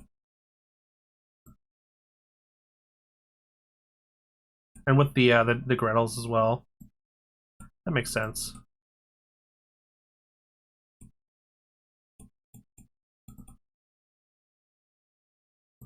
Shop has 2 Neros and a Haymaker. Yeah, Haymaker would be sick. We're gonna roll. I mean, yeah, next turn we start our rolls.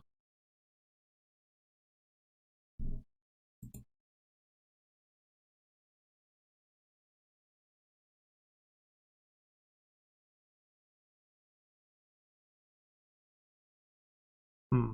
Well, we're getting kind of demolished here. We don't even get to get a tie. We still have lots of HP though, so I guess it's fine. Well, there are some sixes here, but none of them are really what I want.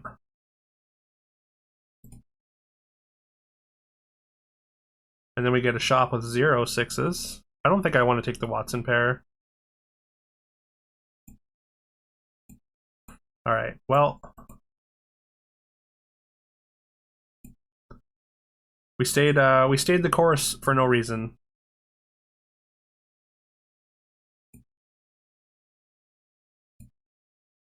Do I even want this? Not really.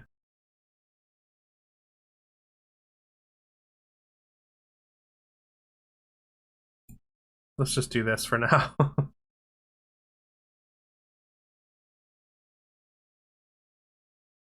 Kleck's sword is alright. It already feels too late for Kleck. I mean, there is Tempe here. I still don't necessarily want to be dwarves.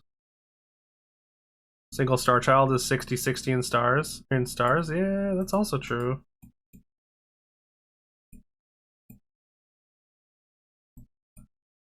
Star Child. Yeah. I think we're doing this though.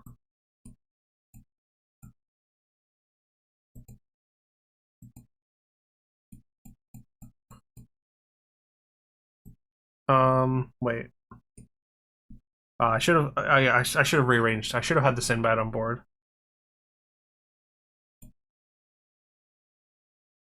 That's a double Archangel already on 5.1 here.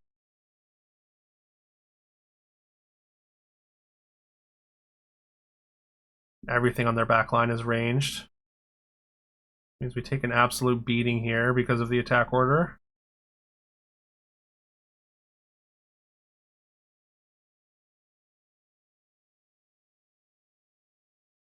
And infinite, yeah, revives. That's unfortunate.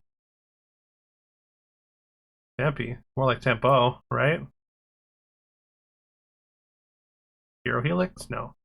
Philosopher's Stone. I don't think I care too much about Garlic Cabinet.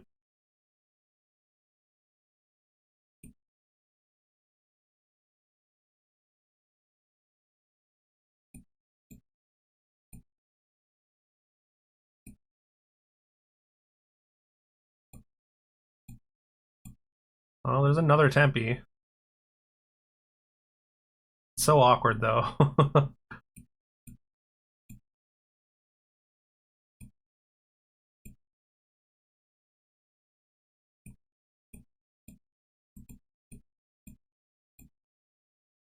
I'm gonna sell for this item, I think. I think we do this. Like, it's not gonna gain stats from the smithy, but at least it's gonna gain from the. Well, it's gonna gain stats from the smithy, but it's not gonna suck stats out of the smithy, anyways.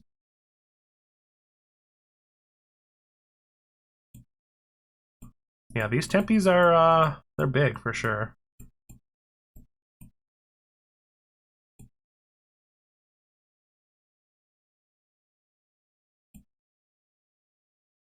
No, the permanent stats, I don't think they changed. Also, that's like a full dog board already.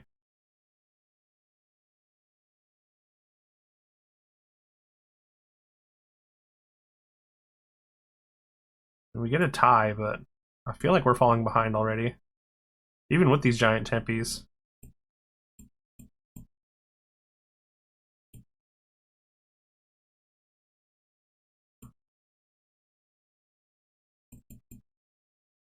I almost wanted. I can't get rid of this. It's too big. It's not worth the new U.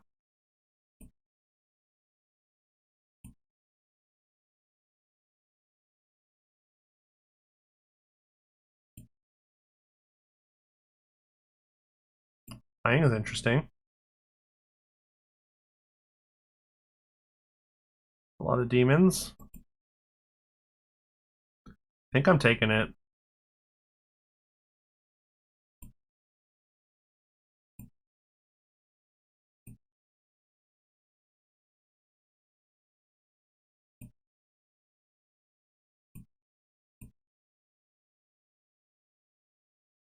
Um, I don't know if that's actually good.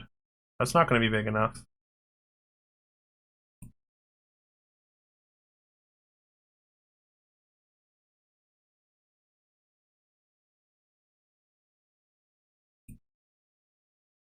Like that, maybe? So we can find a twig. Can't really go stealth. Yeah. We do need to find the twig first, unfortunately.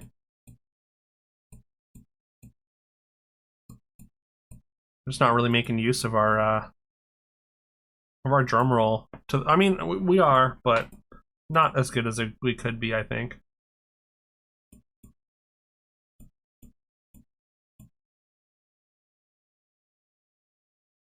Well, no, I don't want Watson in the stone slot. Is a problem.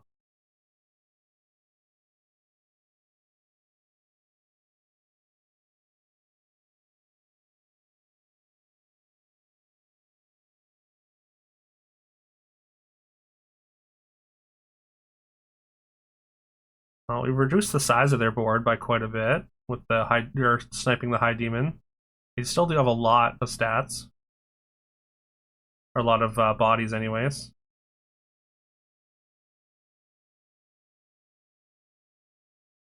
Ends up a draw. Better for them than for us.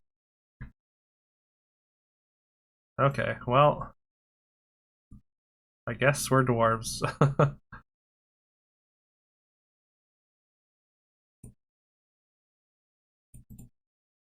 I think it's Hero Mask over Swords. I think it's Tinkerbell, and I don't think it's particularly close.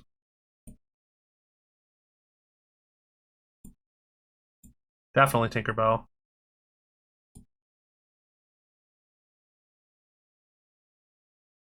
I don't think we're interested in the Sinbad triple.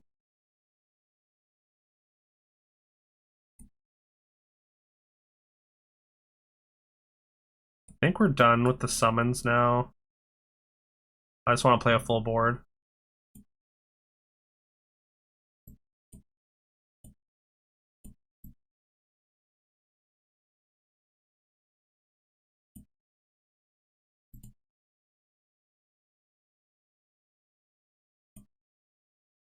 With this few items, not possible. I mean, with the double drum roll, you never know. It could happen.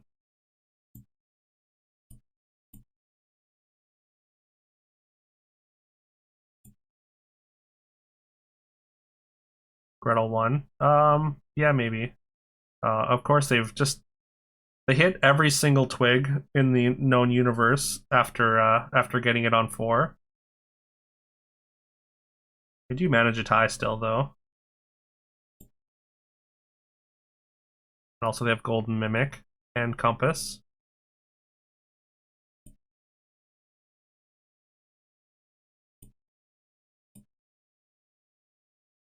Well, I guess we take that as well.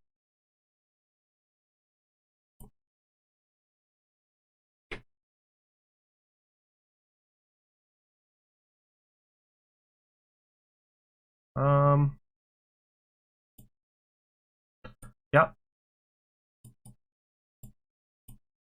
Like, we got a ways to go to catch up here, but we are finding pieces at least.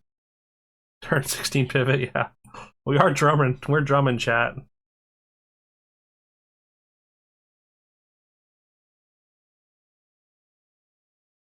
Sorry, was there an argument to loading up both Tempes there, so when they combine, they gave all your... yeah, probably.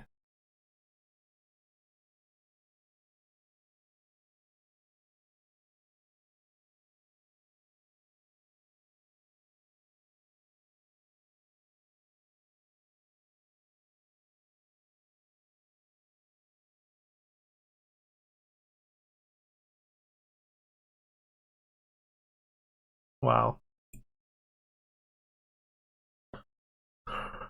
Well, not looking good.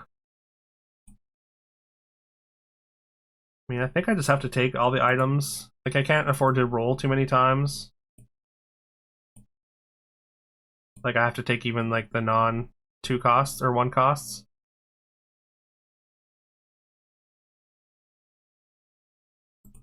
All of them have low permanent stats, so it doesn't actually matter too much. But I will move it over to the smithy for now.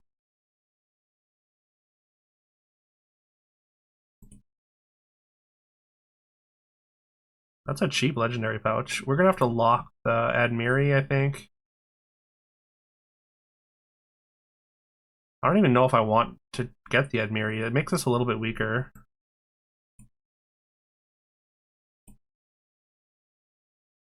I just want to get all the items we can onto the smithy. Just keep scaling as much as possible. Not that I don't think it matters too much. I feel like we're kind of far behind. Yeah, dog player found drumroll and every single dog, and also golden fisherman and haymaker. Stealth player found everything. Might just be a third. Scale the better shield. What? Which shield?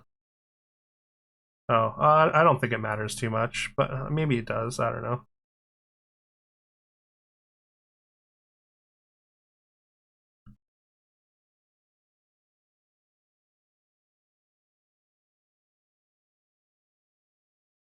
But I mean, just to be optimal, like it was maybe something we should have done there.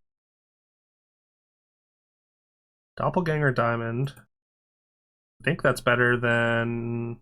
I mean, losing Tinkerbell is a little bit unfortunate. If we lose Hero Mask, but also I think the Philosopher's Stone's too important.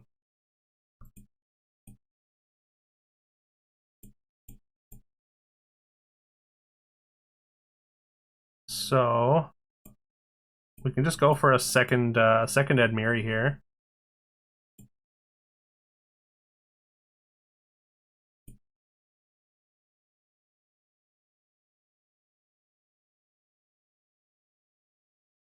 Moving big bag over before tripling. Oh yeah, that's fair. I mean, I can still just move this off if I need to.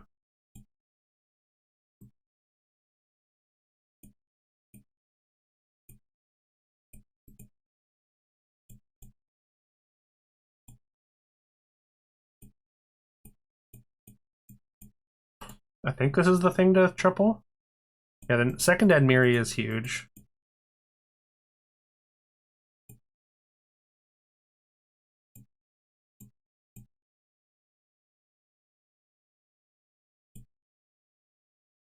I'll just find Mirror Fairy, yep. At least they haven't found Drumroll themselves. Our dwarves are quite large.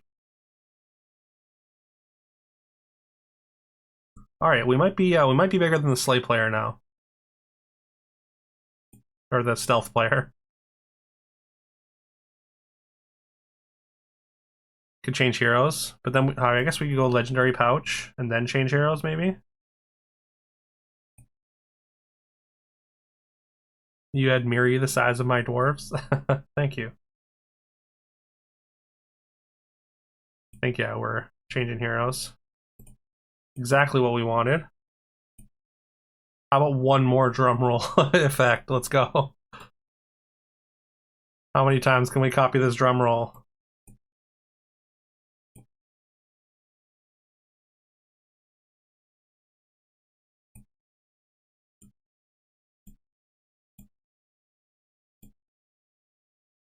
I don't think it copies Mimic, no. I think it's just one more instance if I'm correct.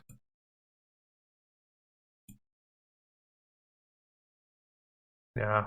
They found Golden Good Boys as well. That's gonna be so many stats. It's just too many. Oh, I should have moved the flying over. I guess we're just getting second.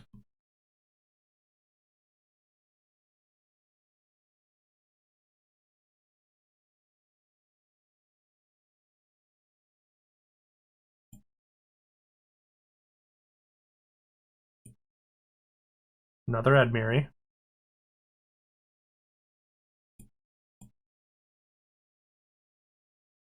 Got a ghost fight here.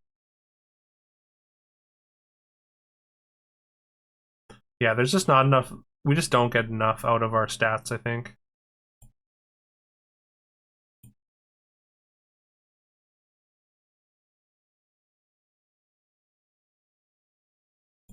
This is why I wanted to just be dogs, but unfortunately, dwarves showed up instead.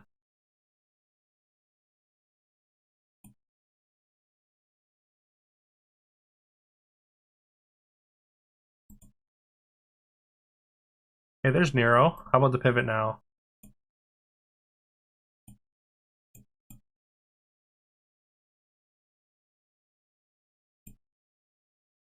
I think we load up the Tempe next turn. Enjoy, yeah, exact. Like that's not far off. Honestly, climbing with like MMR at this or above 5500 is so miserable. Like literally, my last like 10 games look like 1-1-8, 2-2-2, 1-7-1, and then 2, and I'm down like 150 MMR.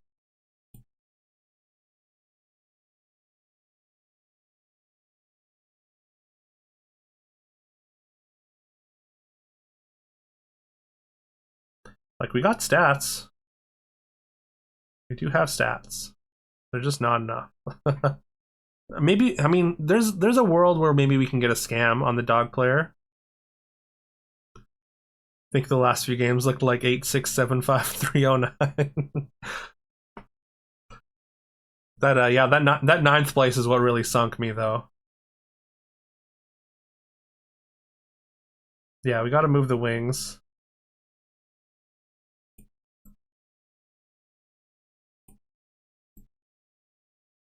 Okay, well, let's finish this turn first. Okay, we can sell this. That's kind of huge. We can sell this just to move this off, and then put the wings. Oh, the wings don't go there either. Oh, well, that's awkward.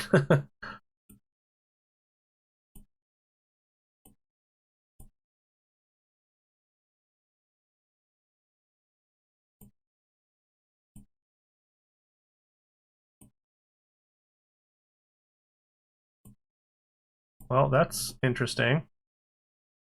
But wait, what are we cutting here? I guess it's one of these.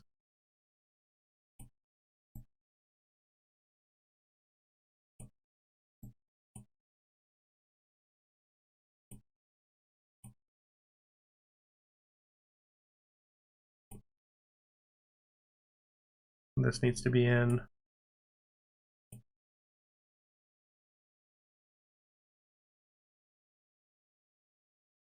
All right. I don't know. Maybe this is something. Stop. Get out of here, tooltip. Thank you. Wait, did they? How is this stealth player still alive? They must have found something. They found. Oh, they found their drum roll.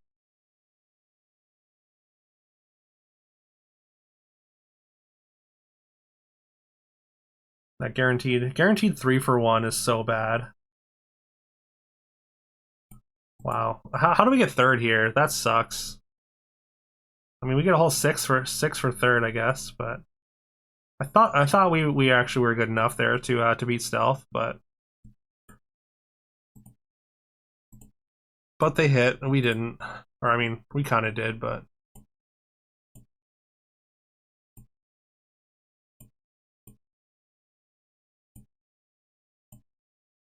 getting third there feels a little bit bad when I thought I was going to get second. Oh well. +6 high roll, I know, right? More than, or it's plus EV, I guess, eh? More than our expected value.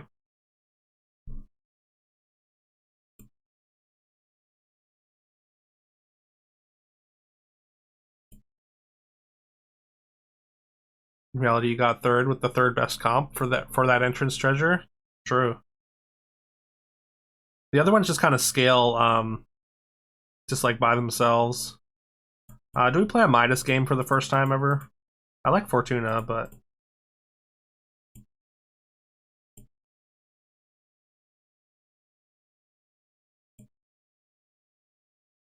I think we start with the Smiling Sprout.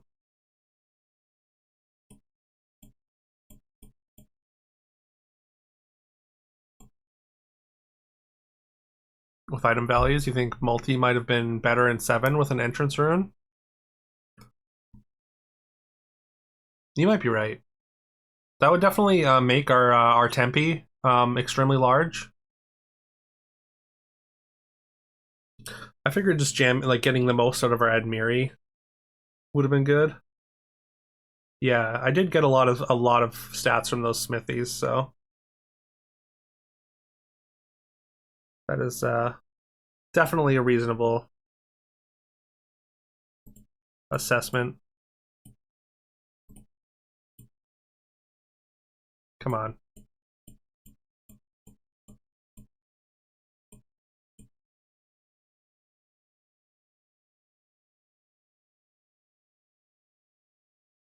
I guess it's this.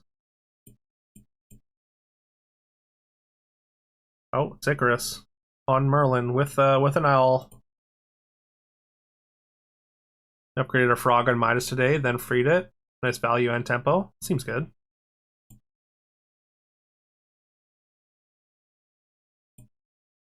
Speaking of owl, I think it's still worth taking.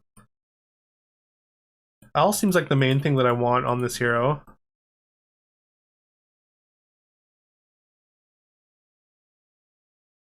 Maybe.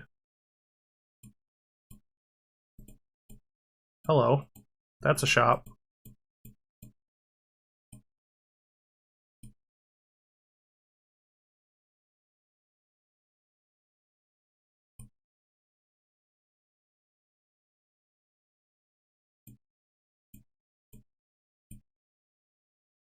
Wait, what?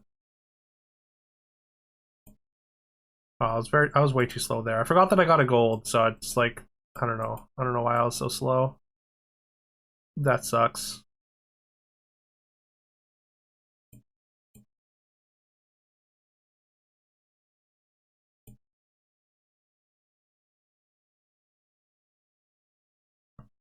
Don't think we can afford to take these.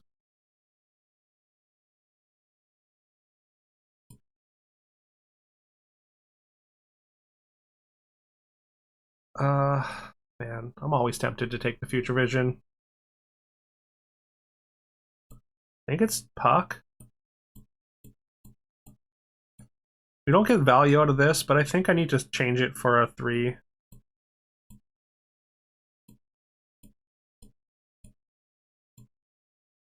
We don't get to cast a spell, which makes this Apprentice Owl so much worse. What do you want tripled on 4? Romeo, Juliet, I guess. Dandelion. Dandelion seems reasonable. How do we not get... Okay, sure.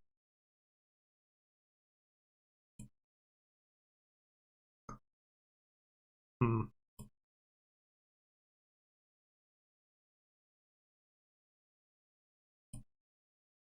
Come on, help me out here, game.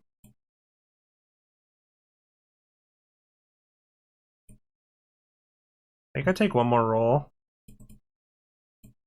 I guess I could take this as well.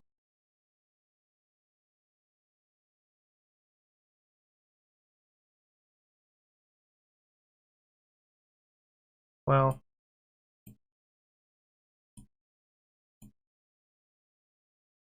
Alright, give me this egg, I guess.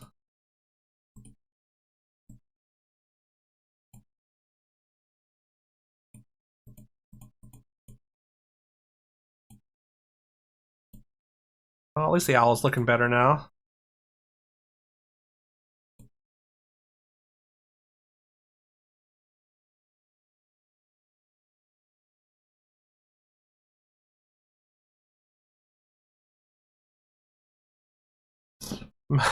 Yeah, I mean, Midas, there's a version of Midas in SBB as well. Man, I was really hoping to triple one of these just for this specific situation.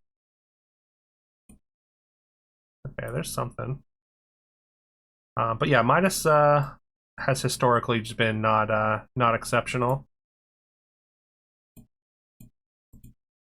Could take this. It's a pathway to a treasure. Not that like a 3 treasure really makes a difference if you're not getting treasures. Like, I don't think this is that high a priority, right?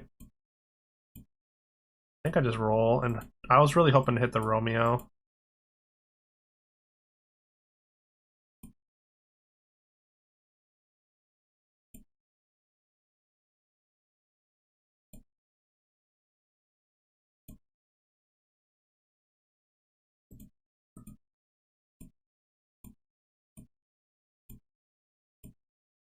I don't think I'm locking it. But yeah, I guess Starcatcher would have been good. That's such a bad break point there. We're fine though. Stars help us. And we even get to keep our egg. Or hear me out, Anvil. I guess Anvil's pretty good too.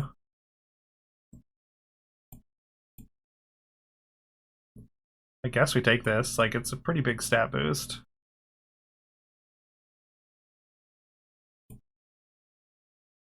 Anvil works so much better after or before this, though. I guess it's not too bad, right? I guess making golden dwarves, yeah, it doesn't seem terrible. I don't know, sure.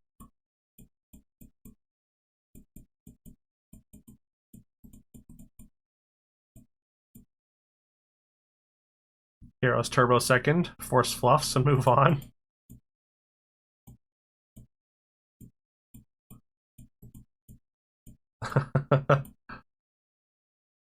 I mean, were you not trying to convince me in earnest there, Kivyol?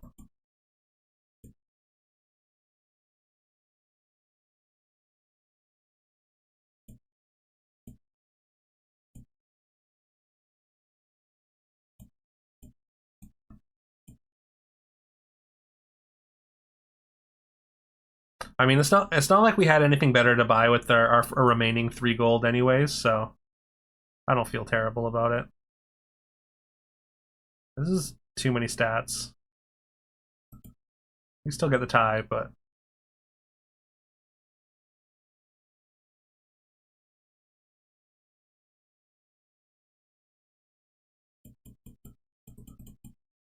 I guess we take this just in anticipation. I'm not interested in that triple.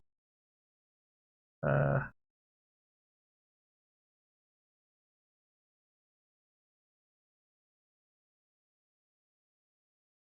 I do want to go up XP though. I think.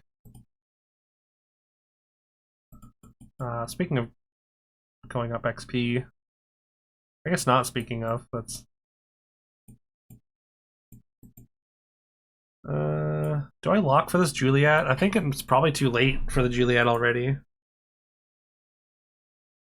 I think Crab needs to lose stealth. I don't know. I think like Crab as it is, like right now, is or what do you think? Like maybe just get ranged permanently then?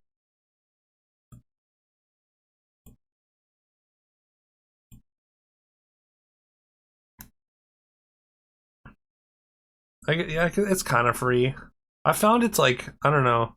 I found Crab to be not as good as I initially thought it was. Especially if your opponent has like has multiple bodies or summons or something.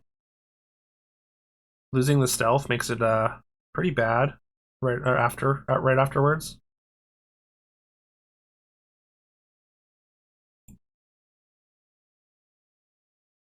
I guess it is 2 for 1 a fair amount of time.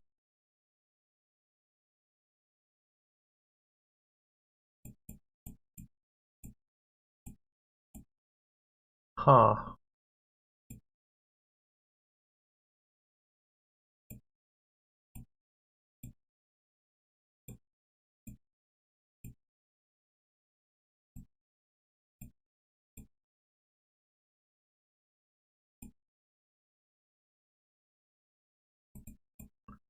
It does. I mean, it does set up Twig pretty well. Um, I feel like Twig's good enough though without it even though. Hey, what's up, Tim? Thank you so much for the subscription, man. Super appreciate that. Appreciate the support. I hope you've been well.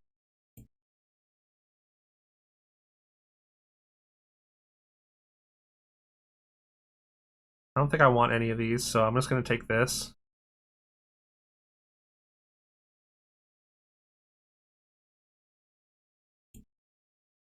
It's not great, but you know. Crab just needs a small stat nerf, make it less free to speculate. Maybe. I mean, I think I actually thought what do you call it? Dark Twig needs to be changed to maybe give things give your stat or your stealth characters stats for each time they've had stealth throughout the game. That like I think I mean the Fire Mage Mad Oblivion combo is like kind of oppressive, I think.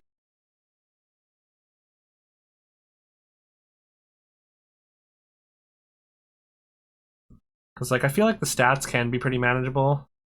Looks like Icarus just hit Spell Treasure after Spell Treasure there.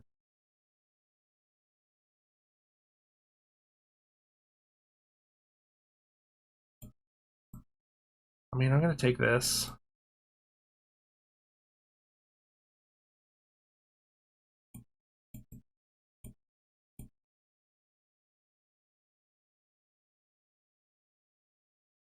Oh, I guess we're on 6, so maybe I shouldn't have wasted that gold.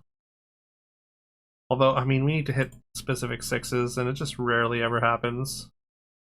This is tempo. This is also tempo. I think I don't want to lock for it.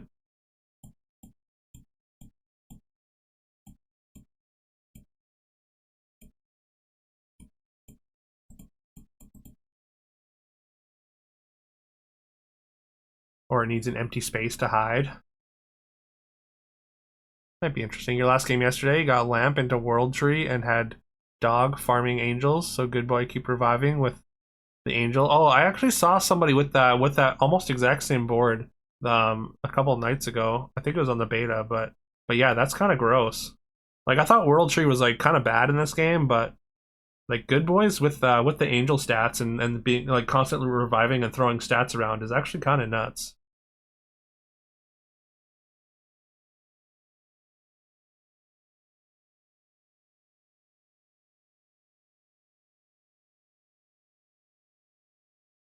Maybe Shadowcat needs a nerf. Maybe it is pretty powerful. Like the yeah, doubling attack when it comes out of stealth, specifically for Fire Mage though. Hello, Fisherman. Like, if only we had like a some way to make use of this. I mean, it gets big itself, but you just can't take it by itself. You can't take this as a starting point. Rather a Bluebell than Star Child. I mean, that's fair. Bluebell's stars do go off faster. Well, not great.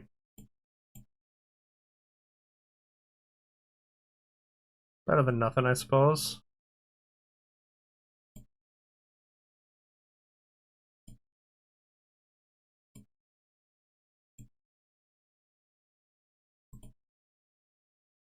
I really just want more stars now.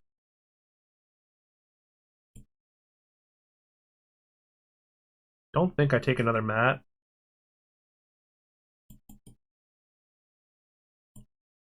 Literally anything that makes stars. There we go. We got literally anything that makes stars. I think I'm selling out of this and this. Maybe I should have kept the egg over the owl.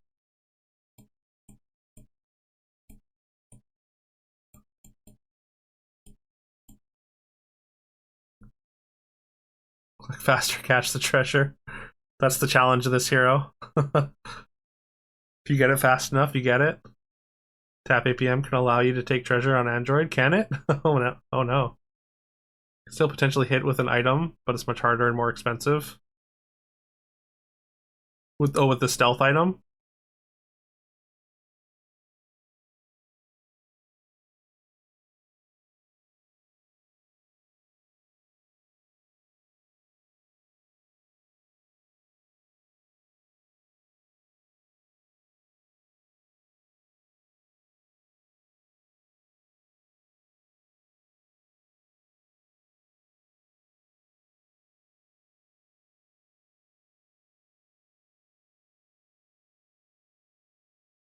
Hmm.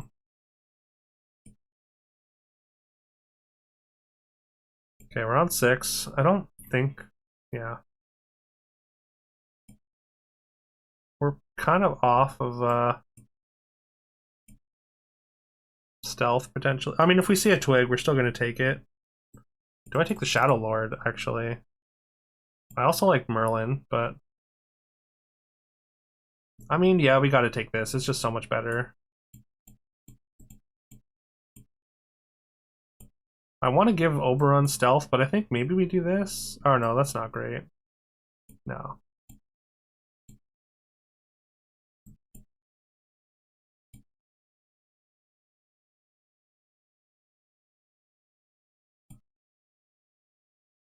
Like I think our end game or end game here is probably still stealth.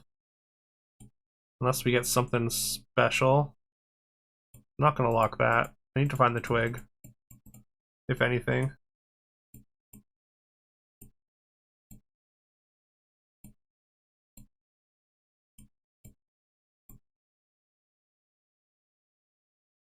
Playing on mobile, you need the help. Yeah. What if it's a 24-inch tablet? That's a big tablet. It's like the size of a TV. Like a small TV, but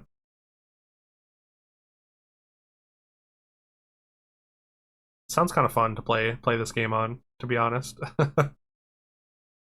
Well, it looks like someone else found a twig and everything else they've ever wanted in their life.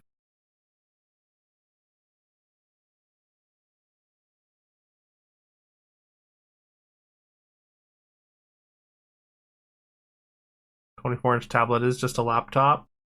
I mean, that's not a tablet though. You can't hold a laptop in your in your lap really conveniently, you know? It's a little different, but I guess same idea.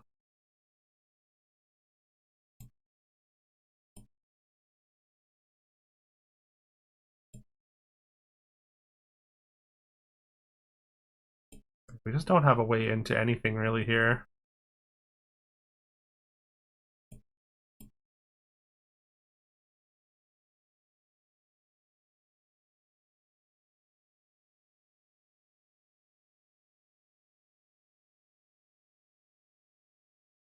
There's a dwarf board. I haven't hit any of the like really scary dwarves.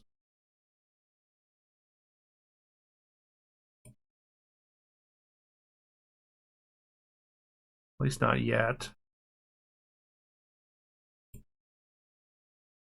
Man, we're just getting a whole lot of nothing here.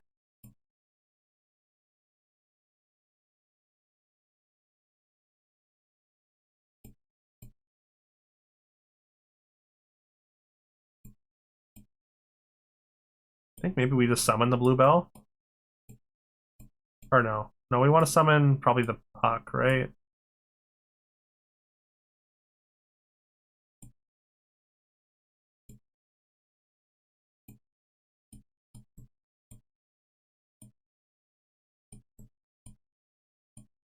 I have no idea.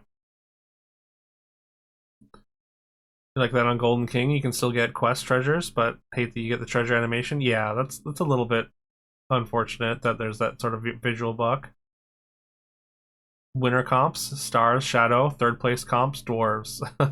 I mean, I wouldn't call I would be hesitant to call stars comps winner comps either, to be honest. Cat stars can get there, but it is better than 8th place comps in Pirates for sure. Surprised Pirates didn't get any kind of readjustment during the patch at all. I don't think we can afford to take a dandelion there. Should I be taking these cats?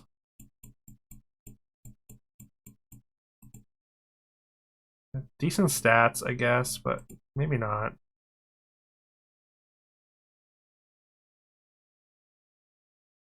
I mean, okay, we get to triple Oberon. That's cool, I guess. I like how it just flashes. Like, you could have had this if you were playing a different hero. Just like a little tease.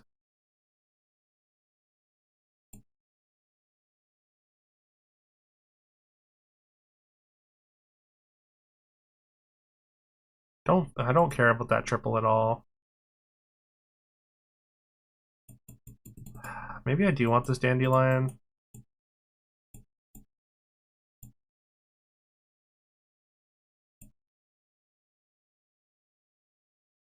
Stars are simply too honest in a game where honesty doesn't win games. Yeah. I mean, yeah, stars are. They just get countered a little bit too easily.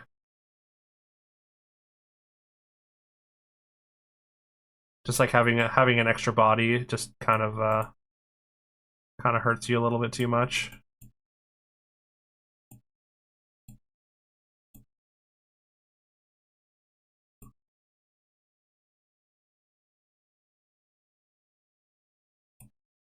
Ah, it's too slow.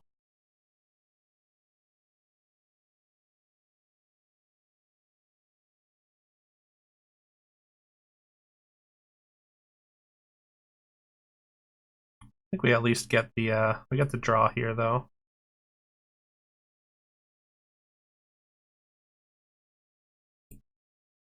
We're hanging on anyways.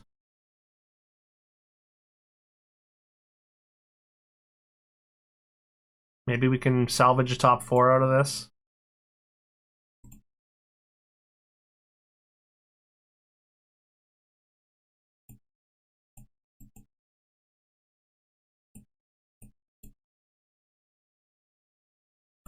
Can't afford to take this. Could take Cat Queen and Supply Cabinet.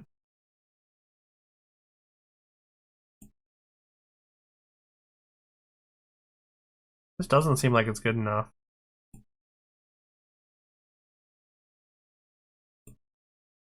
But I could just be passing up stuff that I need to be taking.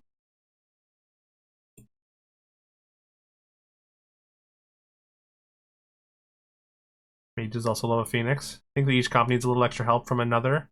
Stars, Cats, Shadow, Fire Mage, Phoenix.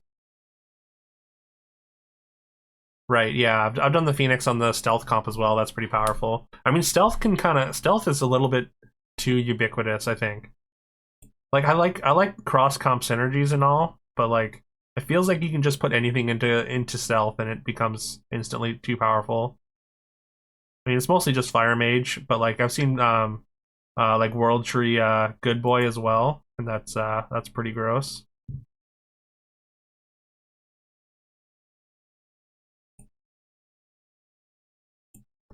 Okay. Speaking of gross, maybe it's not too late here. I should I messed this up though. These needed to be swapped. It looks like Icarus has transitioned into Cat Stars.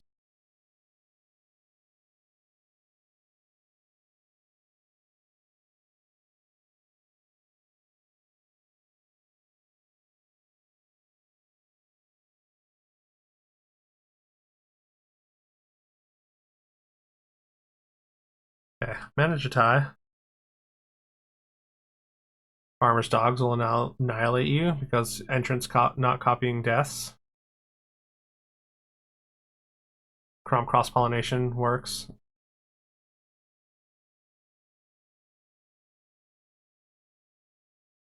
This this game just screams get forth -5. Yeah, I am getting that. I'm getting that as well.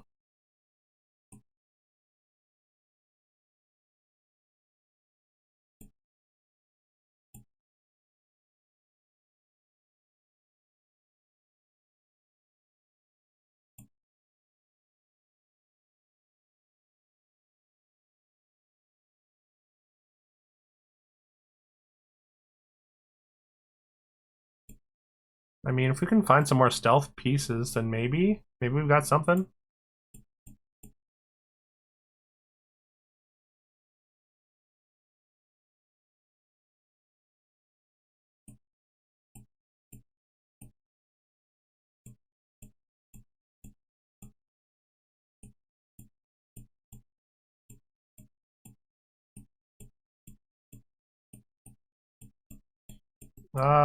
Wait. It's so awkward because like I want to put the stats on the Oberon, but also I want to put the stats. I guess putting stats on the Star Child is also good.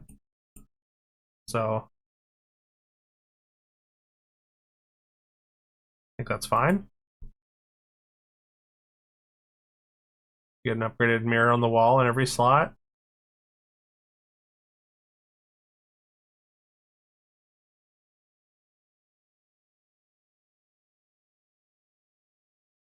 Minus has to push the lobby and win quick. Yeah, yeah. The treasures definitely start to really make a huge difference later. I mean, we beat the 5th place ghost, so I got that going for me.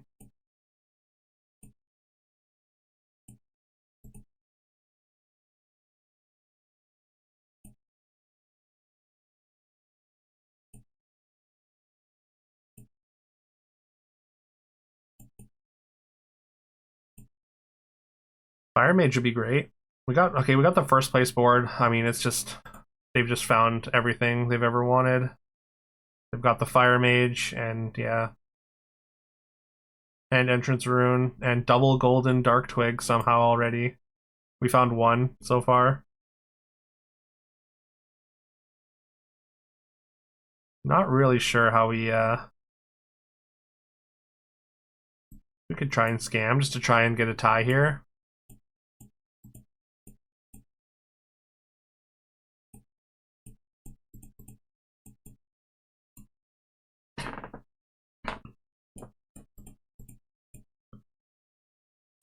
Toppling the Fire Mage to fall in position 3. Yeah, it is weird.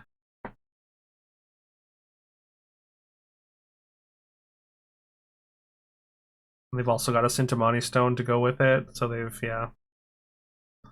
At least the baby mimic is on the garlic cabinet and not on the doppelganger diamond. Or not on an anticipating drum roll or something.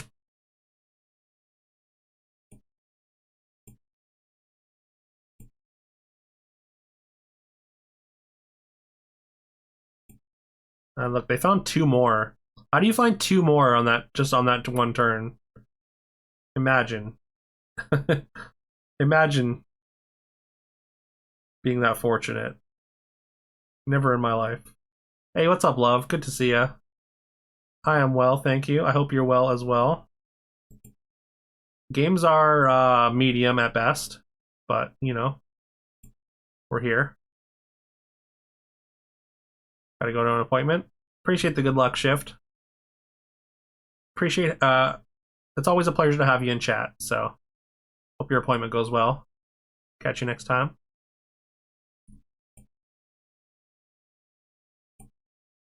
I think we might as well take it.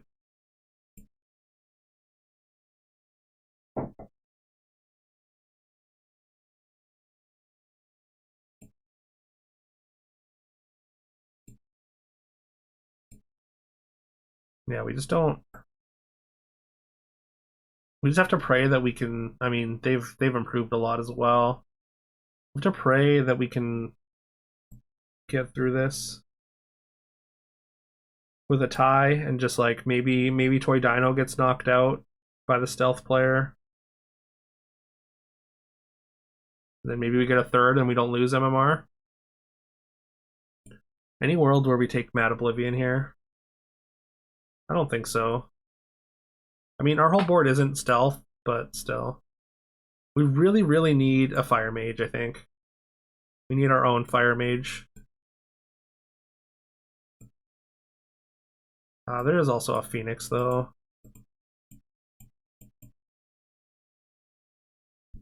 Honestly, Oberon... I don't know.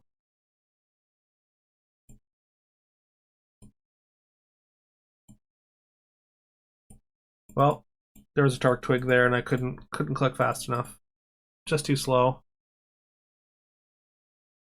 And they found the entrance runes.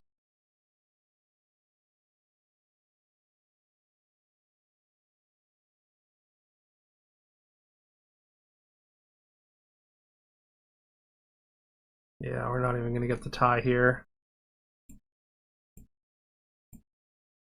I don't know. I mean, we just kind of whiffed. How do we... Wait, we got 5th there? I thought we were getting 4th at least. Like, how does a game go that long and there's still 5 people alive?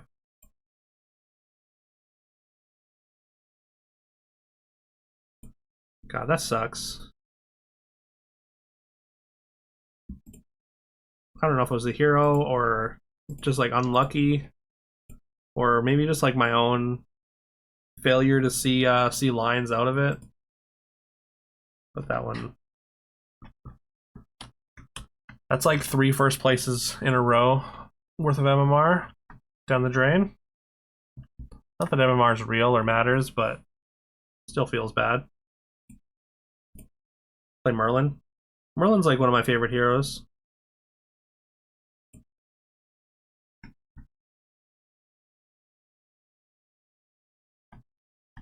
Also one of my best heroes as far as win rate goes.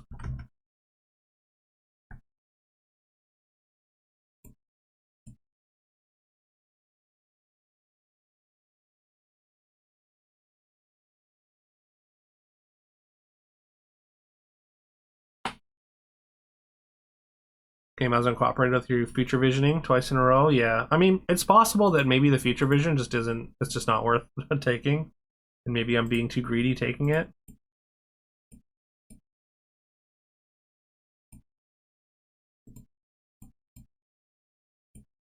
Get to double our next spell cast. And yeah, I mean, it does seem like people are hitting pretty consistently.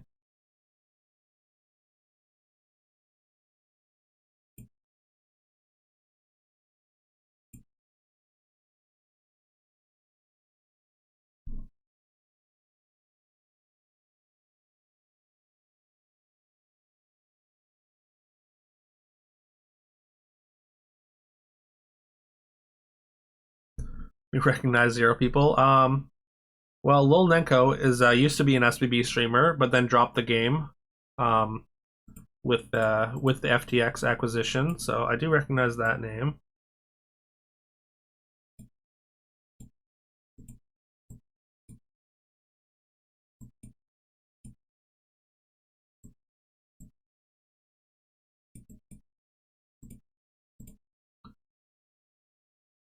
Other than Lil, okay. Haven't gotten to play Merlin much. Does he push for a spell comp? Yeah, I think so. Mostly, at least. I mean, you get to naturally double your spells, so just casting a bunch of spells is very good. Speaking of casting a bunch of spells, I don't think we lock for the third one, right? Kind of want to, but I'll take library card. Just access to more spells is great. You know what? Screw it. I'm gonna lock for it. You can't stop me.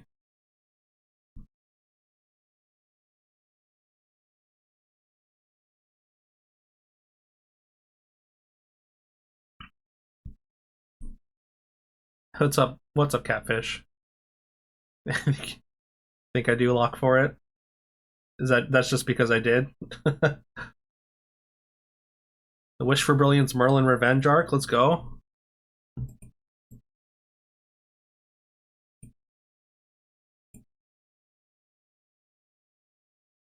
I think I pump all the spells into this.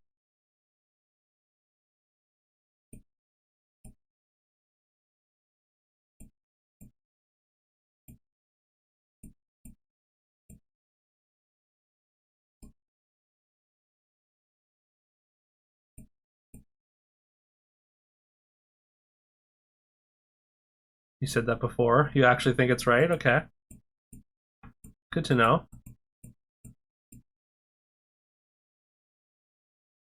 They have the perfect level 3 or a 3 attack board, at least last turn, so they are scaling pretty well here.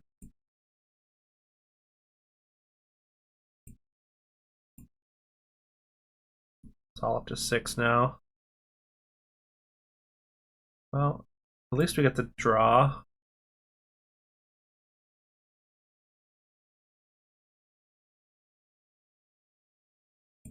I do like Farmer, kinda. Probably gotta roll though. I mean, we want to do this first. Yeah, it's gotta go here. As much as I want to take the range character and then double spell it for +8/+8. Hey, Lobster! Subscribed with tier 3. Oh my god. Thank you so much, man. Thank you for the tier 3 subscription. I super appreciate the support, as always, man. I hope you're well. Hope you're having a good day.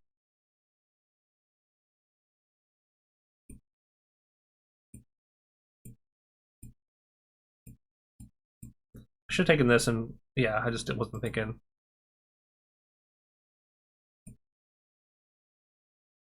But yeah, thank you for the 11 months as well. 11 months is such a long time. Dang. That's too many stats. Can you stop? Like, it's 3.1. I need you to chill. I'm trying to keep some of these stats here.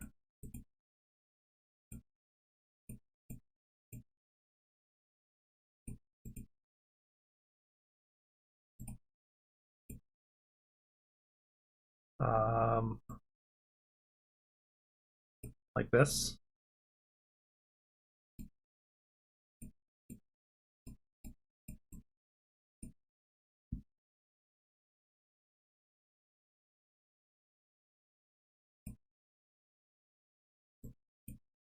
Get a range character for a turn.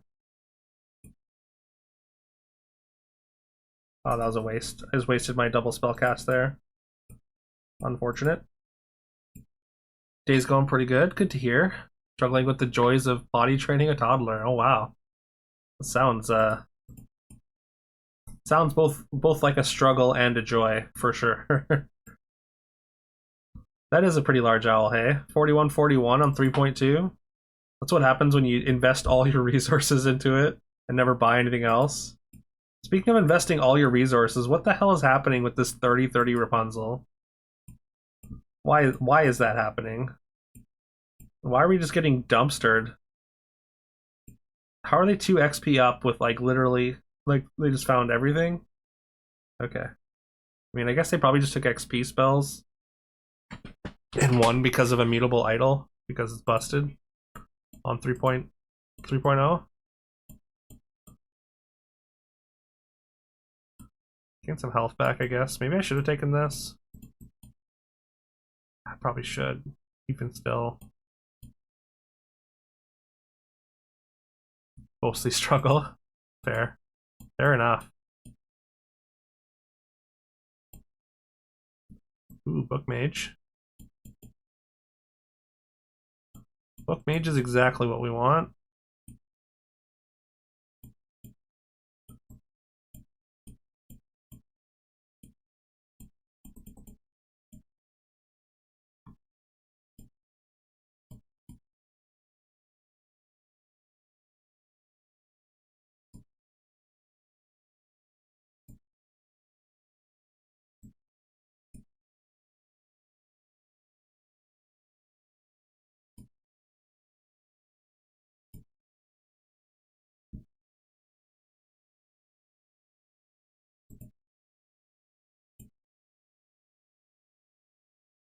This Acolyte, not quite big enough, but we do get the win there. Love me a good Mages board? Me too. Mages are my favorite thing to do. Why do we get 2 heavy spells? Like, the game's trolling me today, I think. Throw some stats there. Another Book Mage one time. I do wish mages were a little bit better. Wow.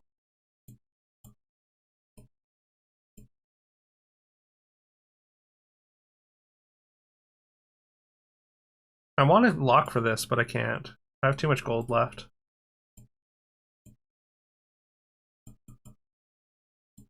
This isn't what I want either, is it?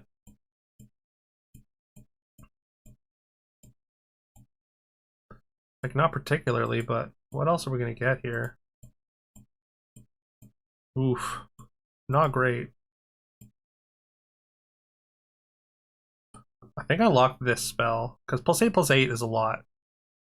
Thoughts on Dogs Farmers? Yeah, I think they're really good, especially with Mirror Fairy gone. I think they're exceptionally powerful. Actually, I uploaded a dog food comp, like a really, really big dog food comp that I ran, or that I, what do you call it, that I assembled last night. I uploaded that today on YouTube, just as a classic shameless YouTube plug. Like I had my dogs up to like 3,000 each. And yeah, it's really, really good. You saw the video? Yeah.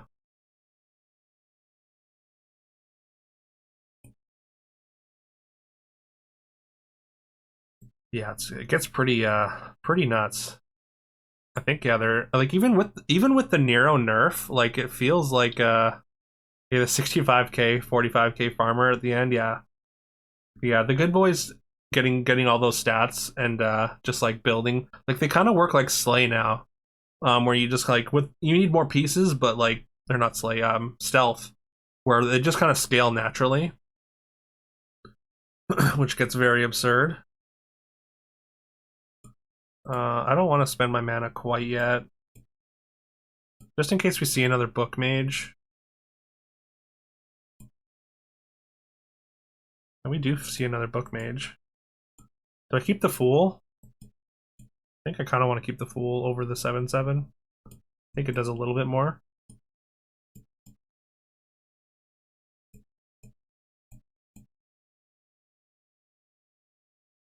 I feel like all the pieces are so easy to find and each piece is impactful. I mean, yeah, you want to take Haymakers on 5 pretty much in any comp. So, like, it's a little bit easy to get into for sure. I would definitely like I would like it if the farmers build with like fishermen kind of was able to differentiate it itself a little bit more from dogs because they just kind of go together. Haymaker's the new star child. Was Starchild the always take on 5 unit? If it was, I never got that memo. I've never really aggressively taken Starchild. Think Haymaker seems too good. I don't know if it's too good. I can see why you'd think that, but personally, I don't think it's too good. I don't know. Like there's so many bad units on 5 though. So by comparison, it seems very powerful. Do I take the Mad Oblivions here?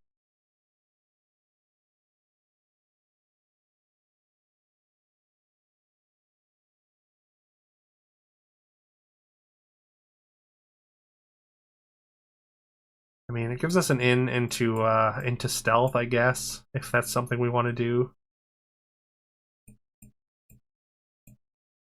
Which I don't necessarily think. I don't know if we necessarily do. Like I kind of wanted to just roll for Crystal Sage, to be honest.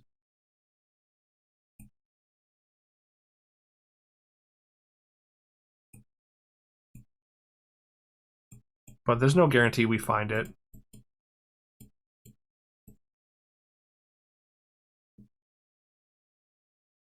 Played 4 or 5 games earlier. Every single one, you just forced dog food by level 5 and just rolled every lobby. Yeah, stealth. I mean, stealth. Yeah, just kind of it just scales itself so easily.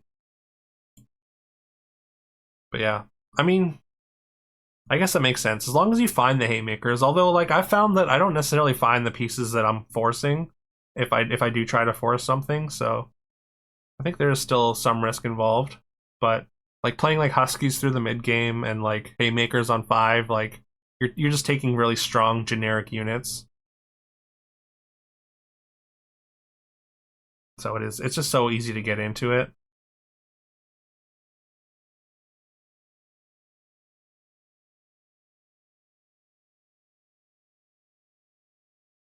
Yeah, pair of fives is always pretty good.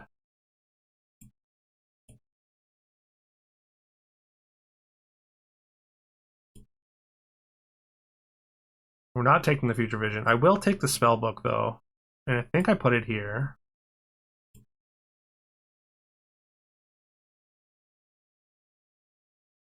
Speaking of haymaker, there's haymaker. I don't think I take it though. It doesn't quite fit our board. I should have taken the other what do you call it though? Also I need this. I got a lock for it. Can't sell for it unfortunately.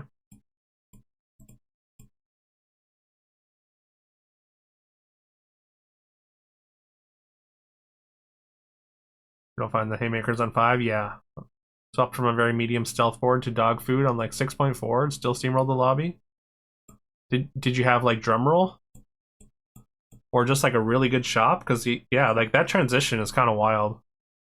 You do need to find some very like you need time to get your food stats off the ground with the haymaker and the fisherman and the Neros for it to like really outscale the stealth board. Unless you just like didn't have twig or something.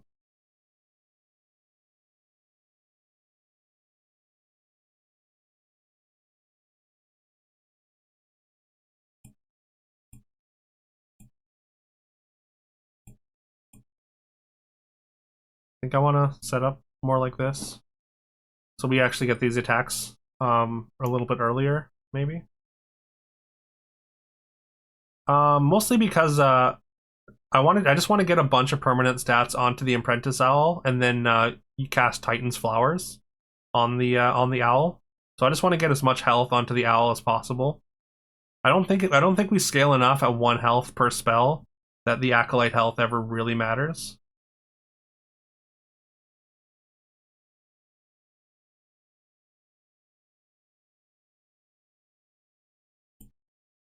Also, Mad Oblivions are mages, just in case anyone was unaware.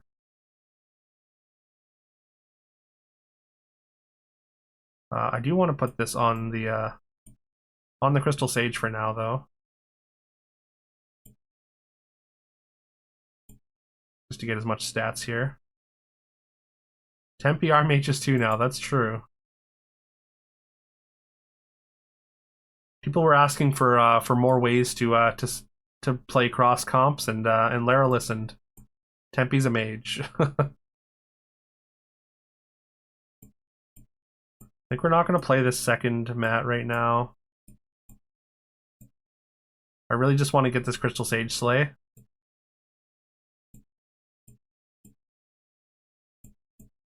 Also another spell book, but I don't think we lock for it.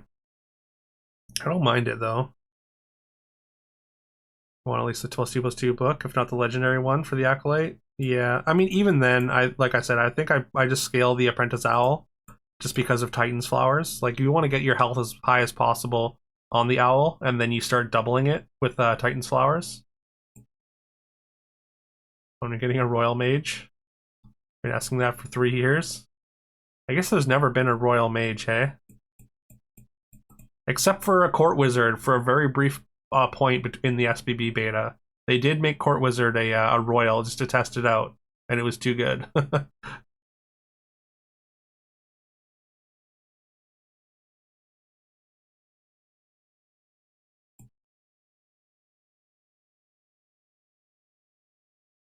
That's a double Cat Queen board on turn 12. Because of course.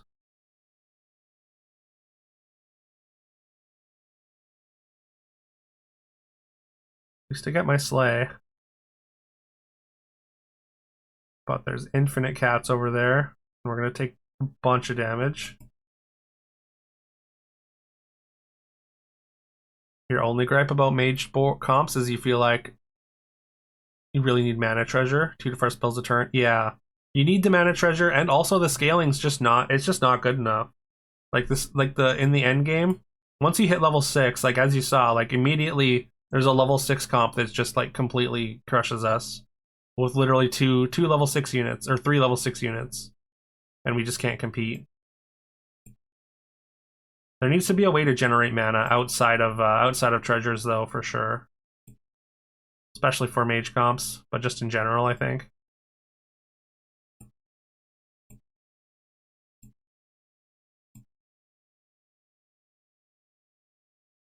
You can double up on this new U. We have nothing worth hitting though. Maybe the second apprentice owl. Oh, that's true. Actually, Elaine is a royal mage, Spilo. Also, welcome, Bacon Seed.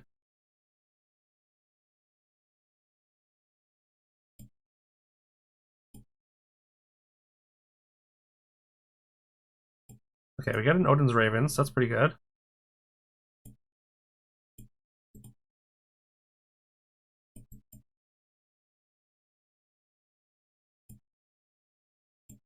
Fortunately, I'm running out of time, so I just have to burn the rest of my mana. Cast a combat spell here. Get a Hecate and a Crystal Sage. Really, any mana treasure that gives more than 1 mana? Yeah.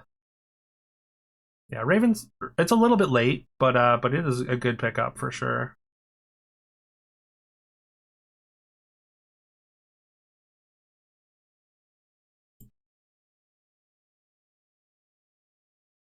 It is a good shop. We use a lot of mana here. Oh, and we get to cast a bunch of spells, but I guess we're not changing heroes, but I think it's Poison Tree. All these golds obviously very good. Cat Altar needs to be better. It's just not worth taking at this point.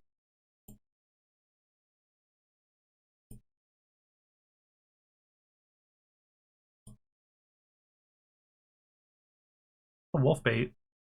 We could bury some characters.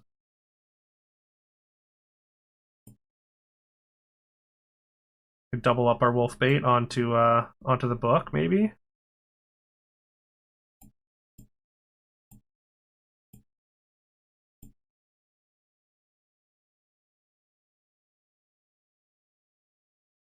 That is a cat comp as well. A cat and summon and fire mage comp.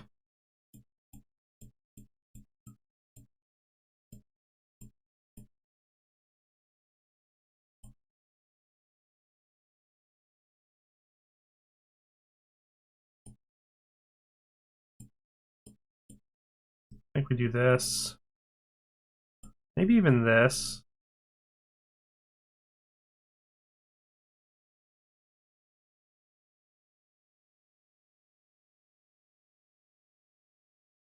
Hecate Wolf. I mean, I want to triple the Hecate before I throw it underneath a wolf, I think.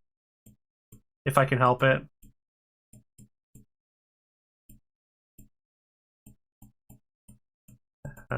Like that. Well, no, I really don't want it to get killed by the Doom Breath or the Fire Mage.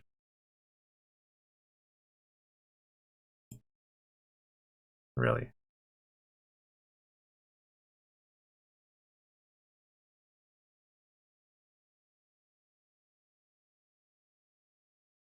Okay.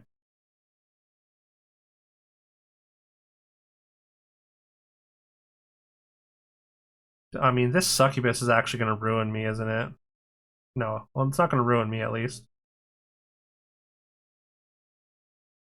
You take some damage there. That was pretty unfortunate. I think that combat could have gone a lot better.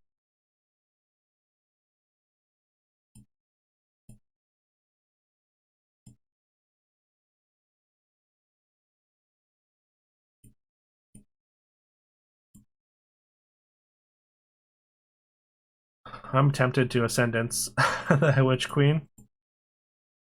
9 gold, though. It's so much.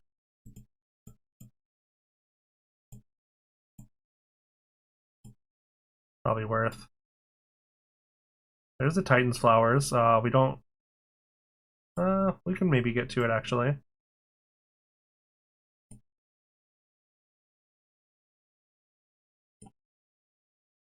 We do have to sell one of these Mad Oblivions, though, which is a little bit unfortunate.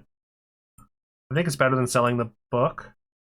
Maybe not. Maybe we out of the book now, and then we hold this for Merlin's staff, I guess.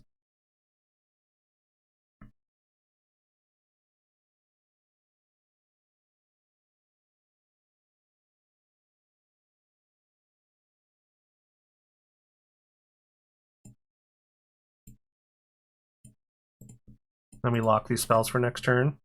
Yeah, now we've got a 500. So the next Tartan's Flowers is going to be very, very huge. Although we got... Surprise, surprise, we've got the fucking stealth comp winning again with a Fire Mage. And of course, they get the best 3-for-1 possible, and we're just dead. Fun stuff, man. Really fun stuff. Another 5th. Fantastic. All right, Lobster. Have a good one. Catch you in a little bit. Anyways, like I was saying earlier, stealth with Fire Mage is oppressive.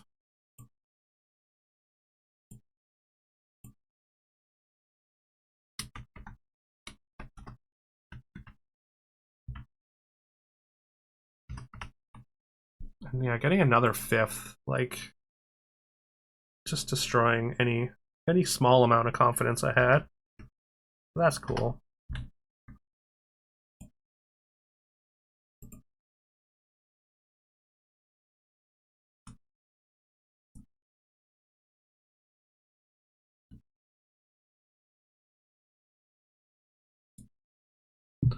I mean, not much I can do. You can only play. I mean, this game's pretty much like it's always been in a state where you can only play 4 comps, and we're back there. I think.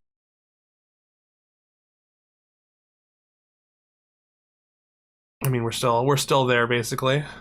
It needs a lot of balancing, and also like I've been saying for like a long time, they need to remove heavy from combat spells. Like I wouldn't have been able to do any like to copy any like there, but well, I guess I could have with Merlin, but like it actually gives you like it gives you an out against the high rolling comps a little bit at least, right? I don't know. Start queuing. I mean, I'm sure you'll do better than that. But yeah, feel free to snipe. Like I don't mind at all. Just a couple I mean, several frustrating losses in a row there. I guess it's three. We've only played 3 games, and all three have been a disappointment. But what can you do?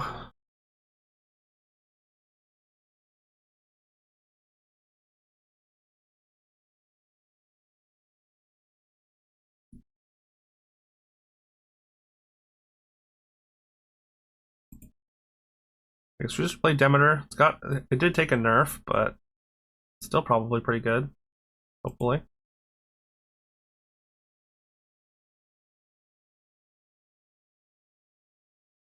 Oh, I didn't even notice. I didn't even see you make that Sisyphus command. Like the idea of Cersei's cup having heavy removed. I mean, I don't. I I like it. It's not like you're copying it often. It would make the spell doubling treasures just a lot more desirable. Is all.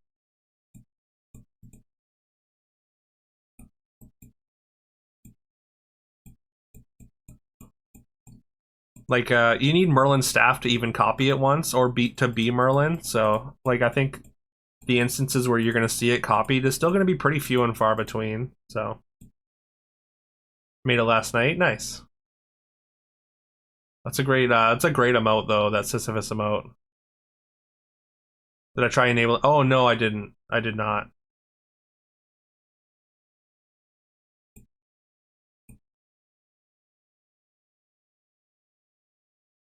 Um, I mean, there's no way we ever keep this. Not against Ares. Like, I guess we just roll and try and take something different.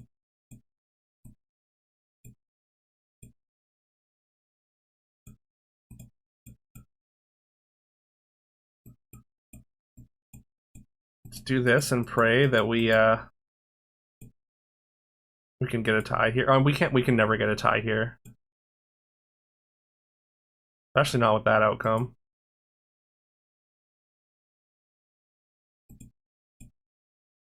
I don't even. I probably shouldn't have even done that. I mean, I guess we still take the ice ring, even though I want to take this. I guess maybe I just don't then. This.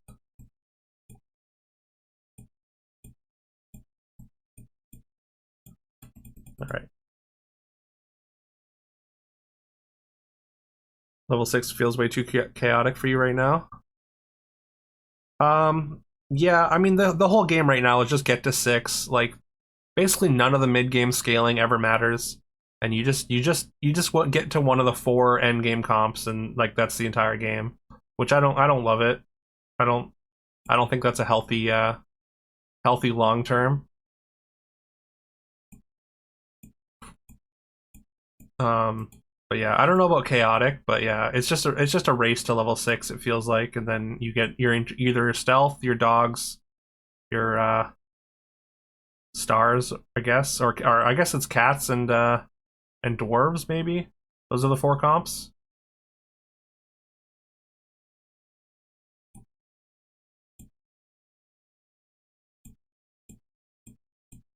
Much as I would like to just future vision.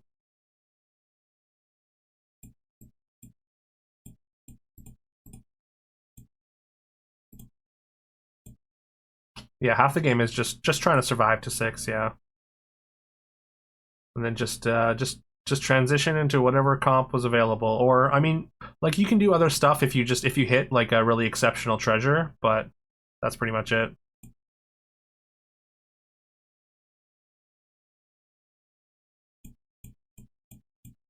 Like I think there might be some like off the wall comps that you can do that aren't necessarily obvious, maybe, but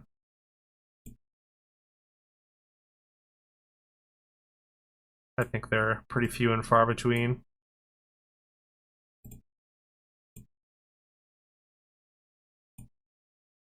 Is there any way we win this fight? Maybe.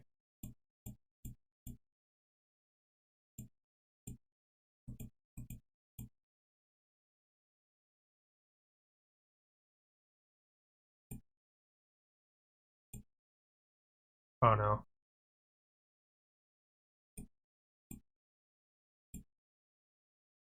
Alright, I made a mistake. I messed up. I messed up real bad.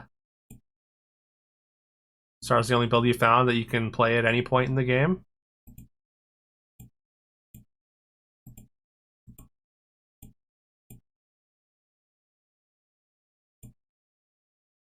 Ugh, how? I feel like we were very favored to win that combat, but we still managed to not. We do get to see a level 4 shop though, which is something. But the attack order was just like too unfortunate there, I guess. I don't really want to throw to try and get this XP, even though getting XP is good. I don't know how much we'd have to throw like really hard. We could just not play this for a turn.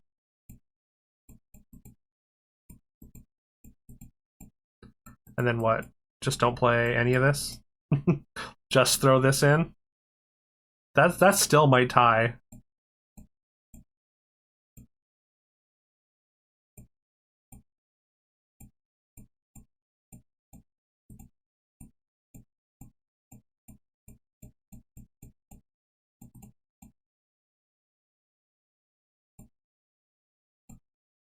I could have rolled one more time, but whatever.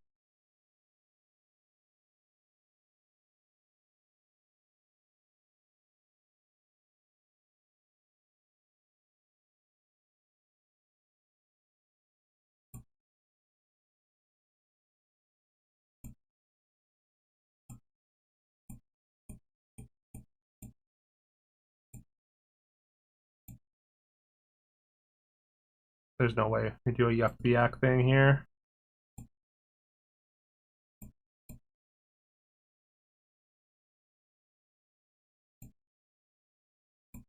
Screw it. What else do we do with this board, though? I'd just be adding random stuff here just to bank gold. Ooh, that's really good.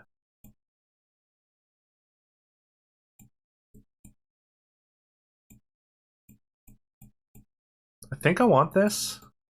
I think I'm gonna lock it.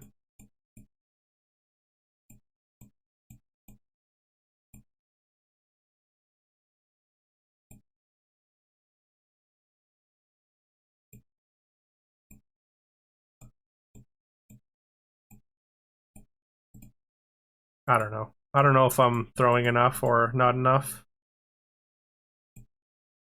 Of course they have a brave little tailor here. Of course they do. Just to punish me. At least we get the XP, I guess.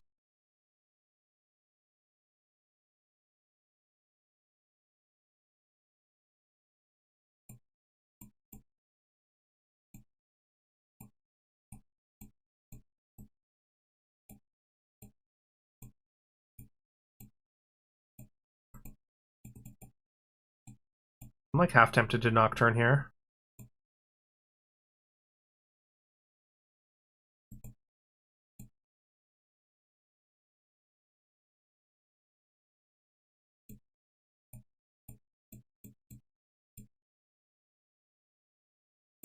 What does that even do? Like, what does that lead into? Nothing, right? Like, we kind of just want to pick up something that's going to be good going forward. That's a great hit, the Pirate Compass. Wait, what is happening with this? Oh, okay.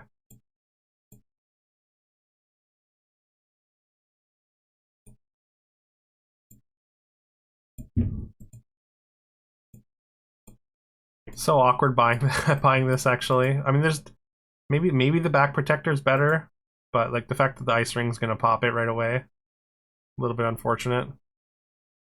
Game of throws. That's pretty much what this is. Yep. Feels like that's what my streams have been pretty much consistently. Things have not gone well. Just overall. I swear my games offline are so much better.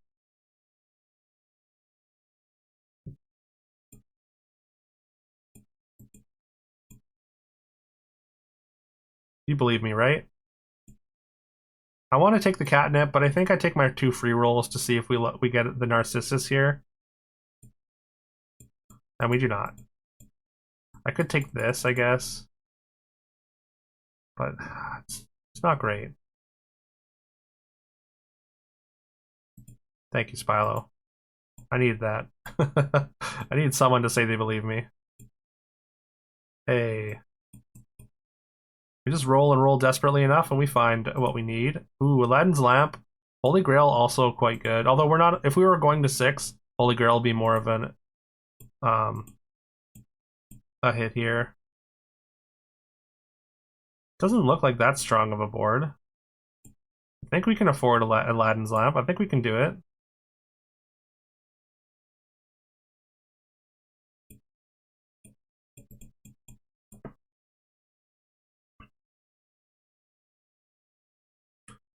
I mean, the between the Husky and the Owl, we have a lot of stats on board.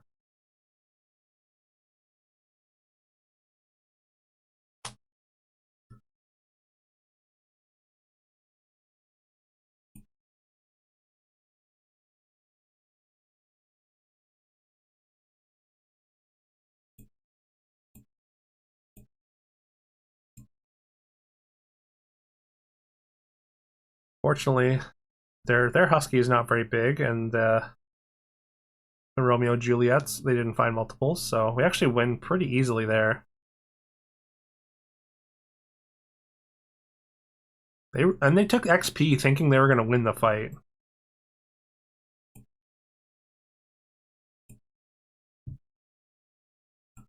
Take another dog.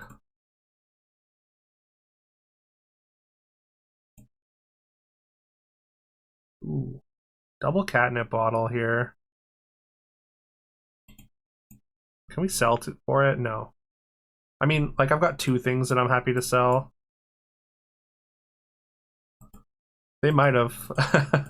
Maybe then they just never checked my board again.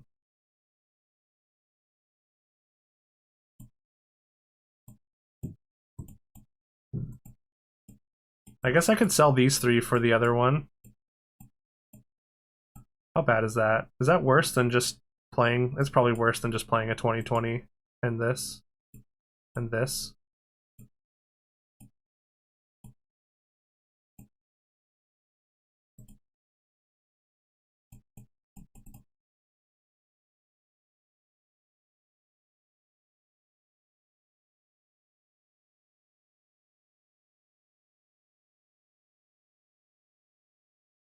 Sick. Future visions, yeah. We're against the top board once again. They don't look too scary. The Huskies are big, but we've got bigger Huskies. The Angels are potentially scary, but no, I feel good about this right now. We're gonna sail smoothly to our Aladdin's lamp here. Cast it 14 times. Find the secret level 10 treasure or get to the secret level 10 or whatever. Okay, so we could wish for nothing, wish for life, or wish for future. It's probably just tree. It's probably world tree, right? I mean, wish for nothing. I've done this a few times already. It is fun. Wish for future is pretty good. We can replace our whole board.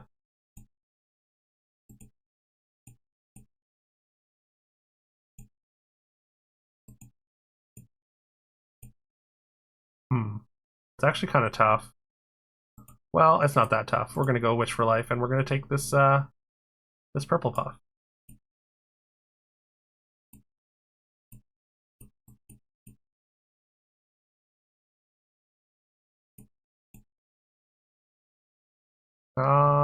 Yes, but also yes. I want both of these.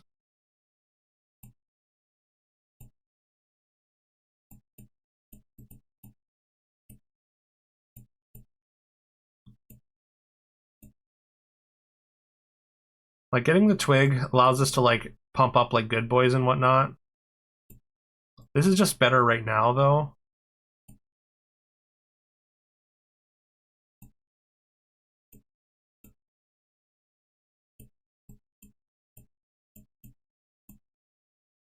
I guess I take this.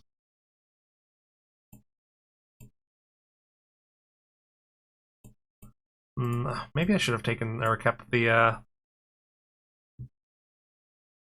No, Buying Twig does not give everything stealth, but it makes it so once we get a Bad Oblivion, we can give basically making our good boys really big, and then you like get like Angelic Commander. You still need, yeah, you still need to get them stealth, but it's just about getting stats onto things. That's pretty much where I was at. Or getting extra stats onto things. What's up, Damage Cap? Hope you're well.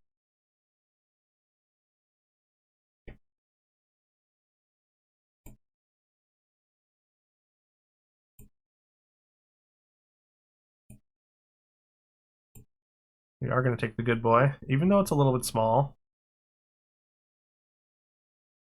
We can find a way to get stats onto it, I think. It's going well. Games or whatever, but it'd be like that sometimes. Do I want the Haymaker?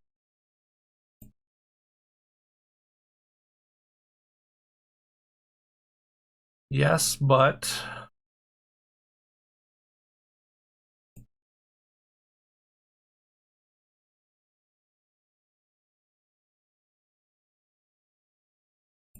okay, we really need to get some stats onto these. I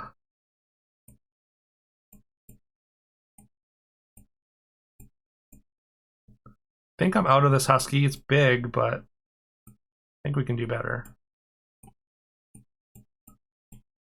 This is not good scaling.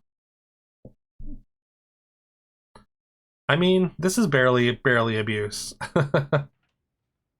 Hat dog, exactly.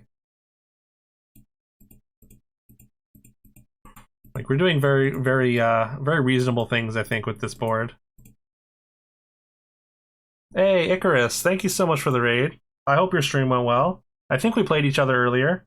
Oh, thank you for that shout out, Spilo. Appreciate it.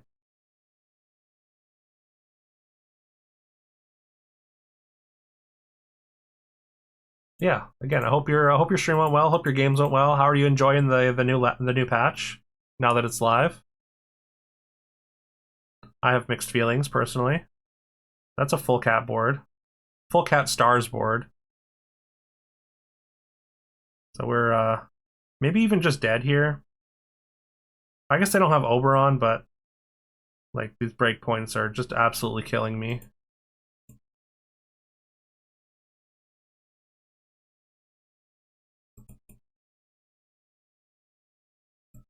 I mean, Fluff Leader is also kind of sick if we can actually get slays, but like that's a big ask without any stats.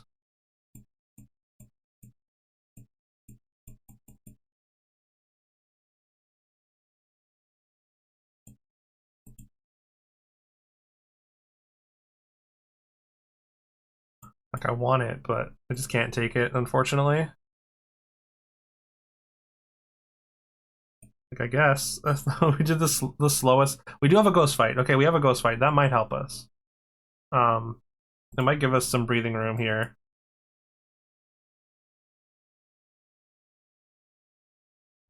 I guess it's Battle Song Sword over Pirate safe.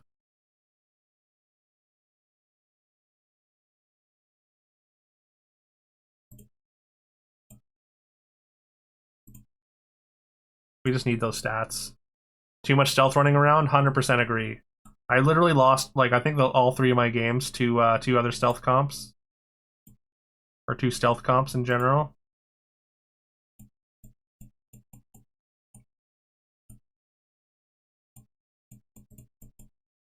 Oh yeah, the level 5 demon would be instant stats. Did I pass it?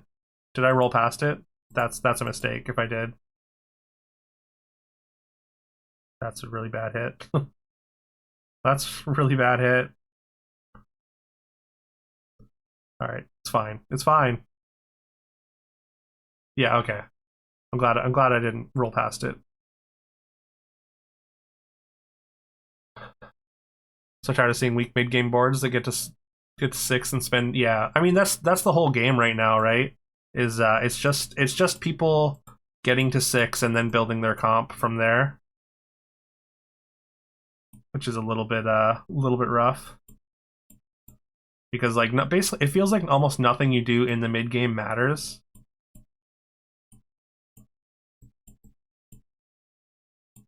All right, we got Archangel. That's a decent upgrade. We don't have any mana left to cast that spell, so we're not selling. Okay, as long as this board isn't too crazy, then I think we're in good shape. They do have a drum roll and a twig last turn though, so if they find like a couple more twigs, then their board could get out of hand. And also a fire mage. Like the stealth fire mage, I think is just so oppressive right now. It's really not fun to play against, to be honest.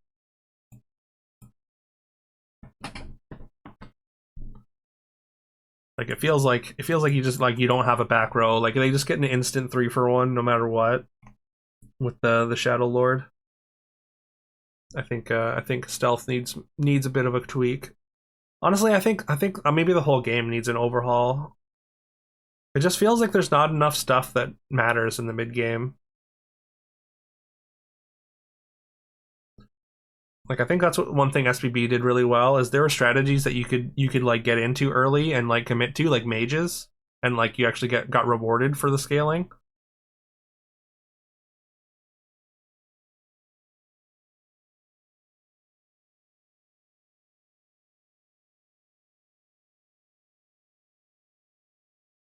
Yeah, Angel's pretty good here. We could still get scammed though, but oh wow, they get a pretty good mirror, but not quite good enough. All right, we win that one.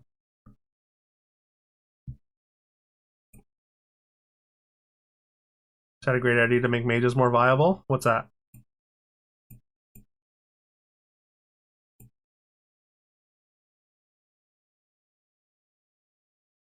We don't care about entrance too much right now.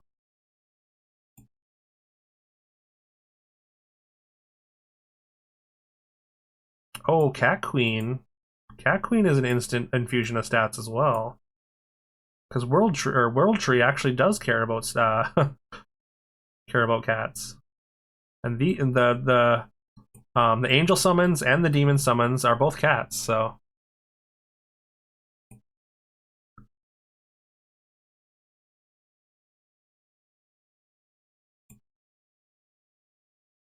change heroes. What would we want to change into? I guess Hercules. Hercules in the lobby. I don't think we can change into it. That sucks. Had a Fortuna opponent that you fought when you hit level 6 the turn before he had a weak board with Shadowcat, which you got on 4. Then faced him, you had Twig, Twig plus drum rolls. Yeah. Yeah, that's absurd. Oh, there's an angel. We lock for that.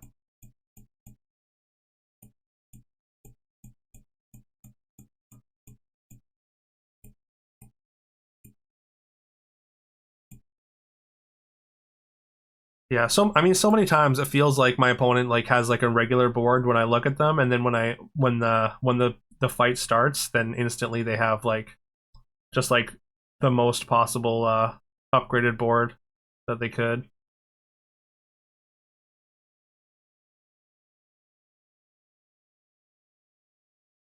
like getting like multiples of their key sixes and a treasure at the same time.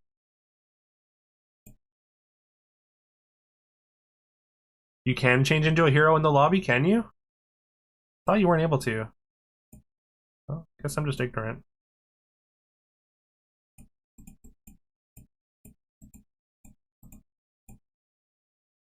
The second angel is a pretty big upgrade.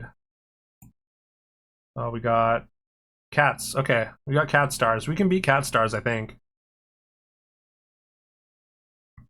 Makes sense for mages to give you a bigger mana pool. Yeah, for sure. Bring their own reserve of magic with them to 8. Yeah. Instead of costing mana, they give you an extra mana. Yeah, mages need a way to generate. I've been saying that as well. Mages need a way to generate mana on their own without having to hit treasures. They're like there needs to be like maybe another mage that like generates mana on Slay or something like that.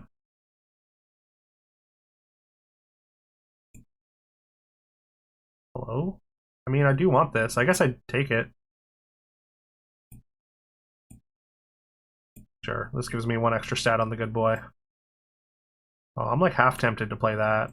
It's big, but it's probably not better than Archdemon, right? Or actually, no, it is. It is better than Archdemon, I think.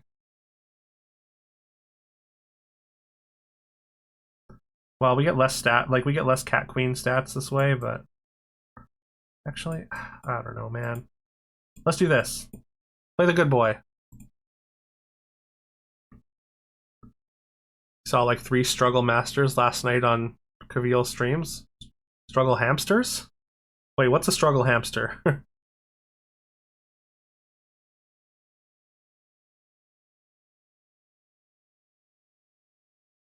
You have some misfiring neurons? Oh no.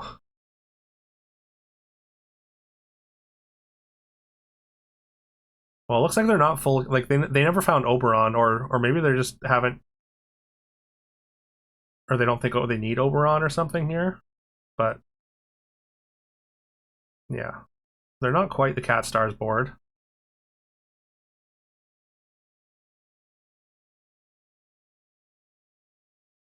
Oh, we finally lost. We finally lost a position.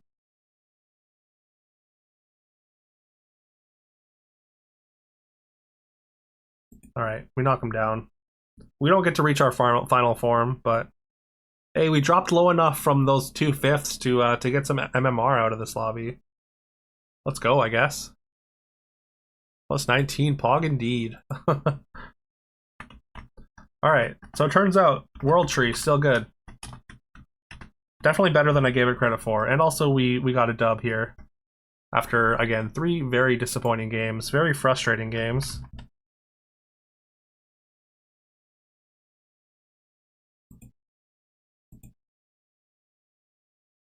Overlay. Oh,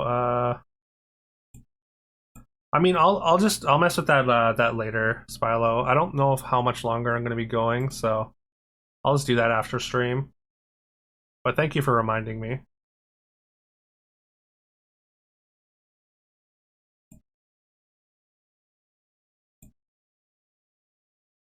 Okay, I think we can do one more, and then I probably have to go.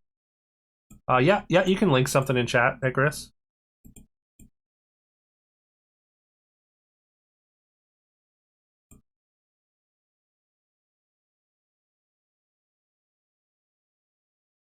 Oh, is this your Puff World Tree board? Oh, I love it.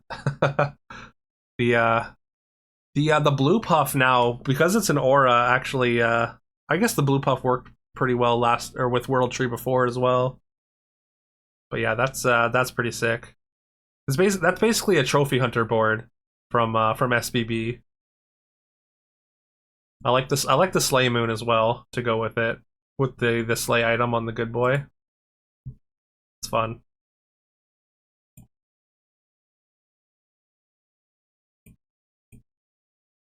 All right, let's go one more. Hey, what's up, Steve? Good to see you, man. It's been a while. Games since the patch dropped have been brutal. Not entirely sure what's going on, but yeah. I mean, people are just playing insane tempo, and the Mimic Horn. Wait, what did I miss? Oh, the baby Mimic on the Divine Messenger. Yeah, that doesn't get mimicked, right? Is that just forgot about the Mimic or one hat ball back? Me too. MTG name. I want mages to be good again.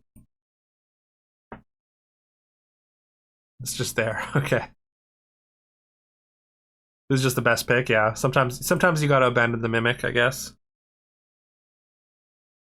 I do need to remember that sometimes. Sometimes I roll a little bit too hard for the baby Mimic. Like just like re-roll the treasures if it's not something that I can mimic. So baby mimic treasure can be pretty game breaking, but especially with the world tree, of course. The world tree purple puff with the divine messenger is nuts.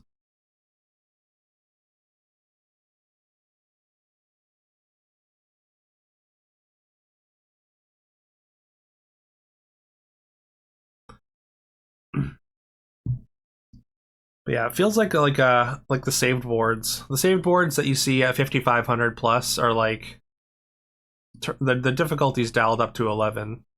Like it feels like they're a lot of them are boards that would win a lobby.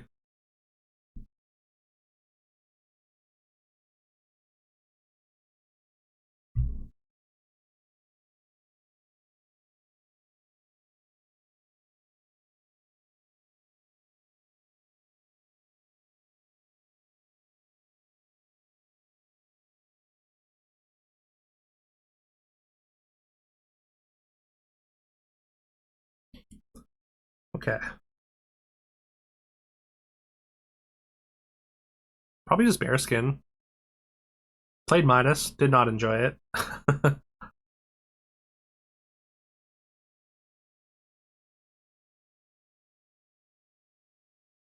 Tinkerbell's pretty boring too. You're kind of just pigeonholed into dwarves. It feels like you don't not necessarily, but it just feels like it's by far the best thing to do. Bearskin's just like Demeter provides a good early tempo and kind of do some fun stuff with it. I like taking Smiling Sprout with Bearskin, but debating whether or not to get back into asyncs or keep your 6300 where it's at.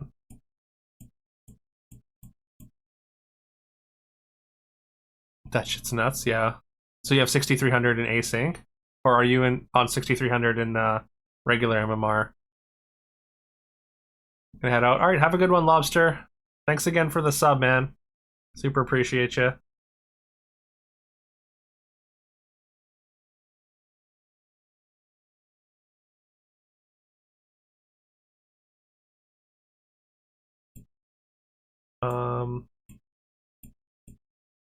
Guess it's a roll. Isn't very good.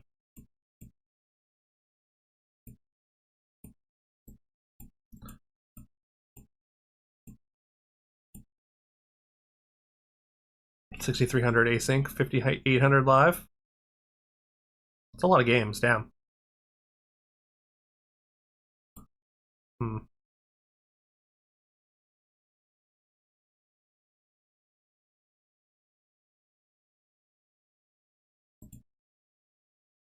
Post patch may be different with save board stuff. Yeah.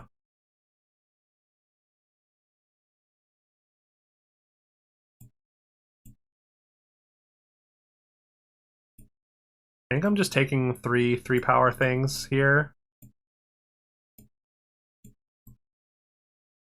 The pair, but I don't think I'm too worried about that. It might be better to just I should have the it doesn't really matter, but I should have the young parrot up front. Wait, did I screw something up there? No.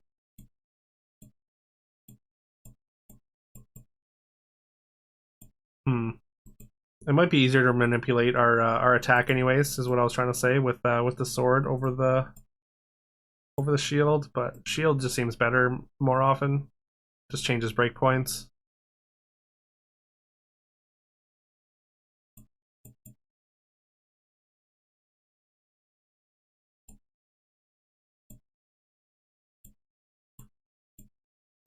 Yeah, getting to 4 here is a little awkward. Take this. Assume we're gonna lose. Oh, I guess we're against Icarus. Oh, never mind. I should have looked at the board.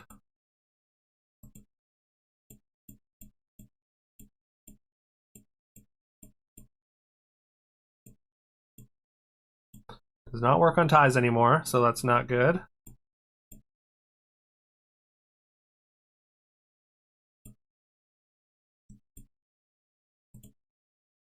Now we need a 5. Another 5 to go with these, I think.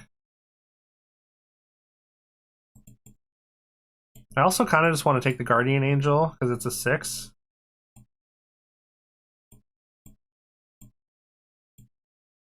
And then these all get boosted next turn. The 6 and sword.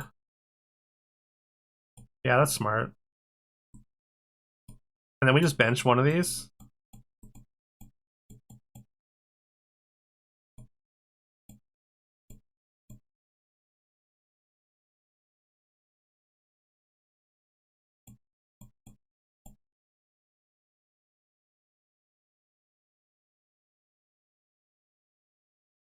We've kind of got like an amalgamation of garbage, but probably better.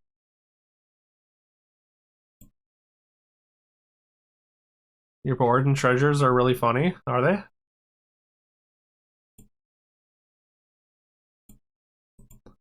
Yeah, we just got a bunch of 8s now. We need another sword, really.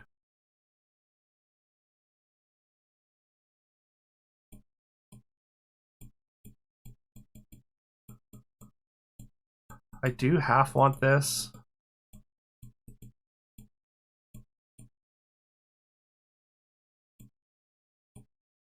I mean, I have to take the treasure, I think. I don't think there's any real reason to wait.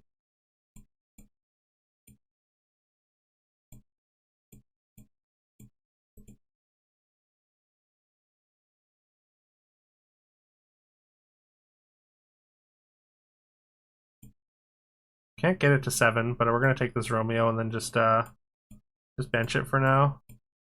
And give it all our 8s another boost.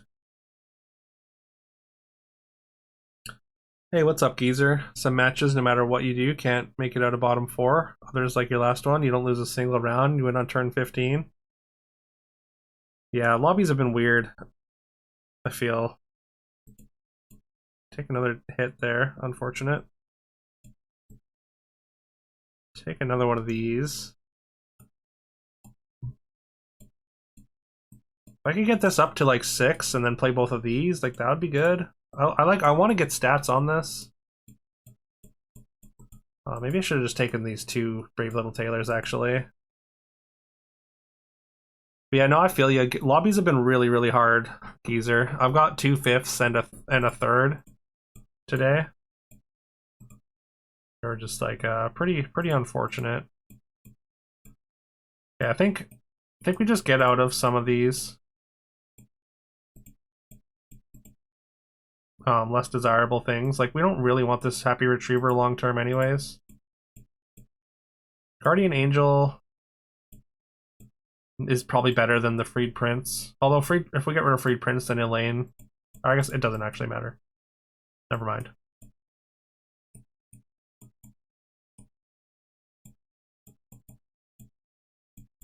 A lot of stats.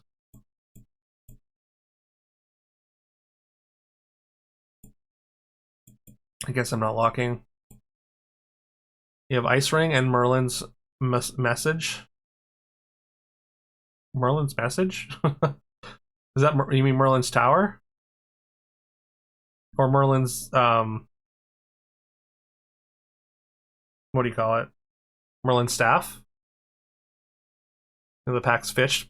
People under 4K not matching against people over 4K. I think I think you get matched up with people that are within 2000 MMR. So I don't know if it necessarily fixed it. Why is this a 7?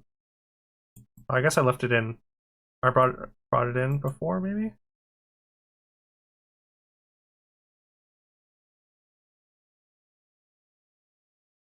Oh, lesson. Cast Fireball for each mage. Oh, okay, yeah. Yeah, that's very good.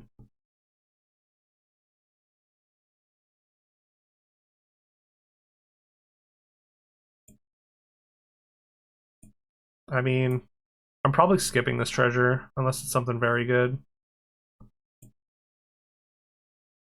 But taking the triple, I think, is worth.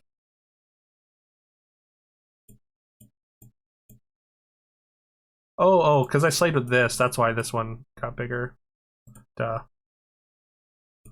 I'm gonna lock this but we're not going to take it this turn.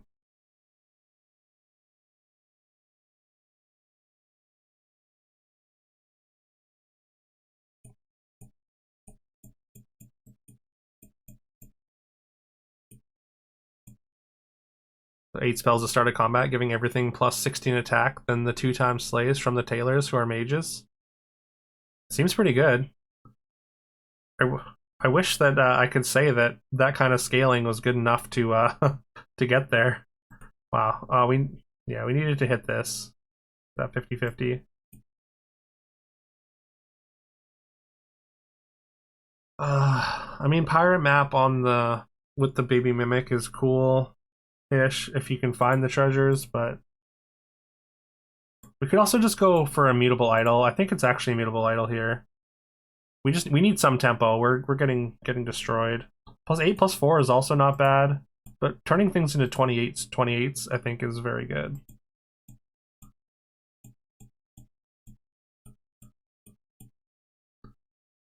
We're gonna hit Juliet this turn, I believe.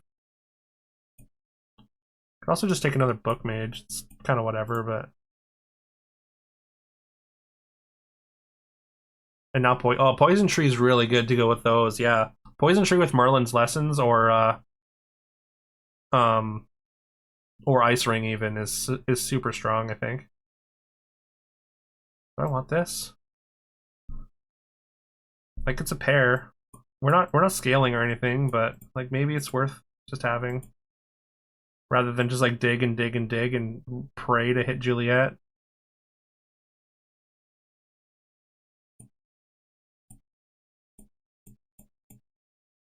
It also gives us 2 things to buff here. Well, oh no.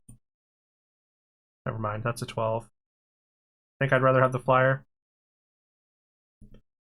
Matchmaking now matches greater than 4K players with all other greater than 4. Oh, okay.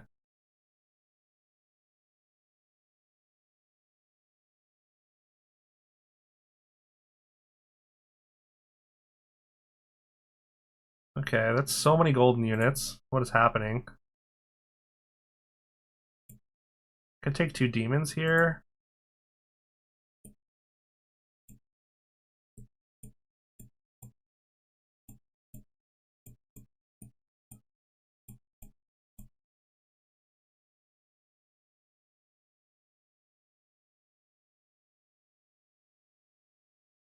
I don't know if this is good enough, but like I just want to take the succubus and the high demon.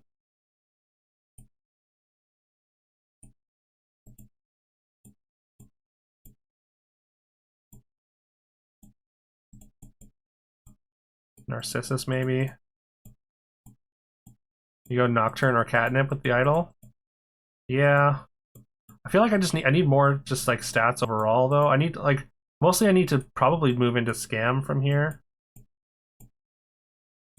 I just don't think I can afford to take them. Take those.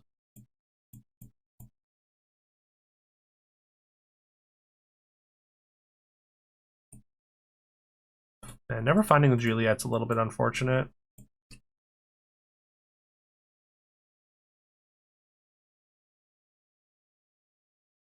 That's true. Hansel does get pretty big because of the base or the it's all aura stats.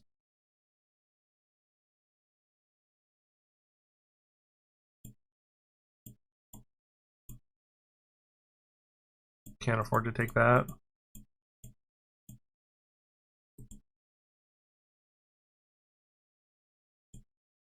Treasure makes your slot 1 14/14. Is there a right way to play it? You found all the wrong ways. I mean, oh my god, of course they got Dark Twig and every yeah, we're just gonna lose to scamming or to stealth again here, it looks like. Seems to be a running theme for the day. I mean I guess we don't die, we don't lose. We will eventually though.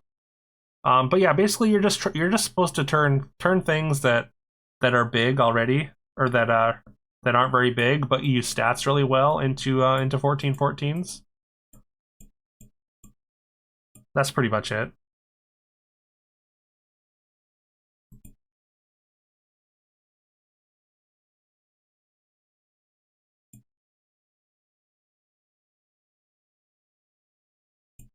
Chaos Scrolls of Chaos over Odin's Ravens, I think. I like the extra mana. especially for buying demons, but I think we need the combat spells.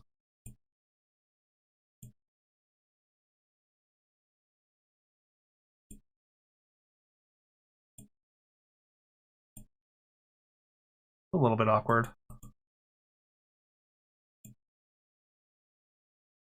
I would like another demon to throw on my board, but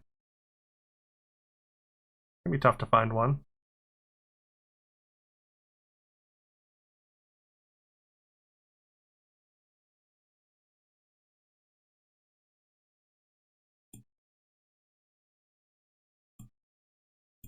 There's a demon.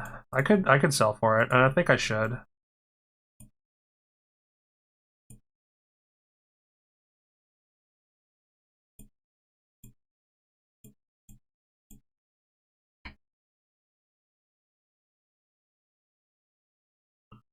Um,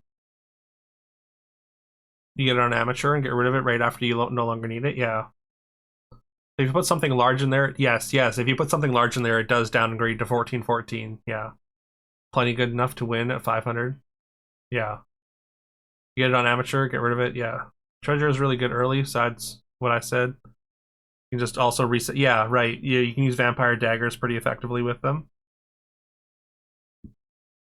Oh my god. Go right, go right.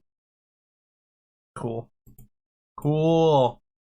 I love losing every single 50-50 I've ever had in my life. That's awesome. It's super fun and cool.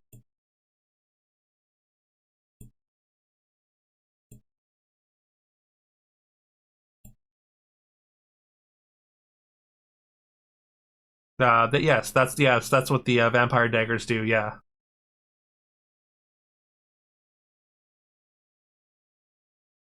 Anyways, that was we got one good game in and several really bad ones. But hey, we had fun with the puzzles, I think. We get a 6, even worse.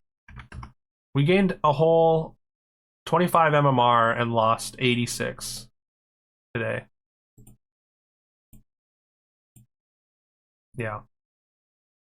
I don't know. I'm sure I played this very poorly. I don't know. Maybe I shouldn't have worried so much about the buffs early or something like that.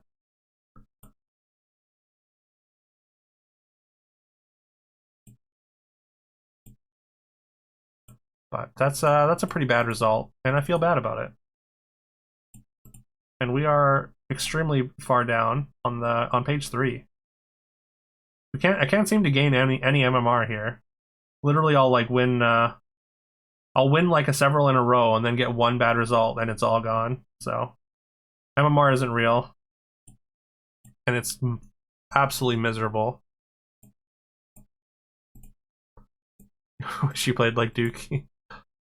Well, I appreciate that, Dragon Die. I appreciate all of you hanging out. Thank you again to Icarus for the raid, and for to Peroxide Lobster for the resub, the tier 3 resub. I don't know that that's ever happened before. We're gonna find someone to raid you off to. Probably just Kleck. I don't think we've raided Kleck in the Fairytale Fables era, so I think we're overdue for a Kleck raid.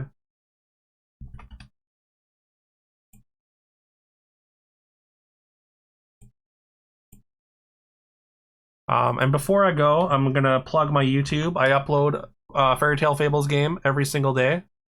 Today we had a very absurd dog board.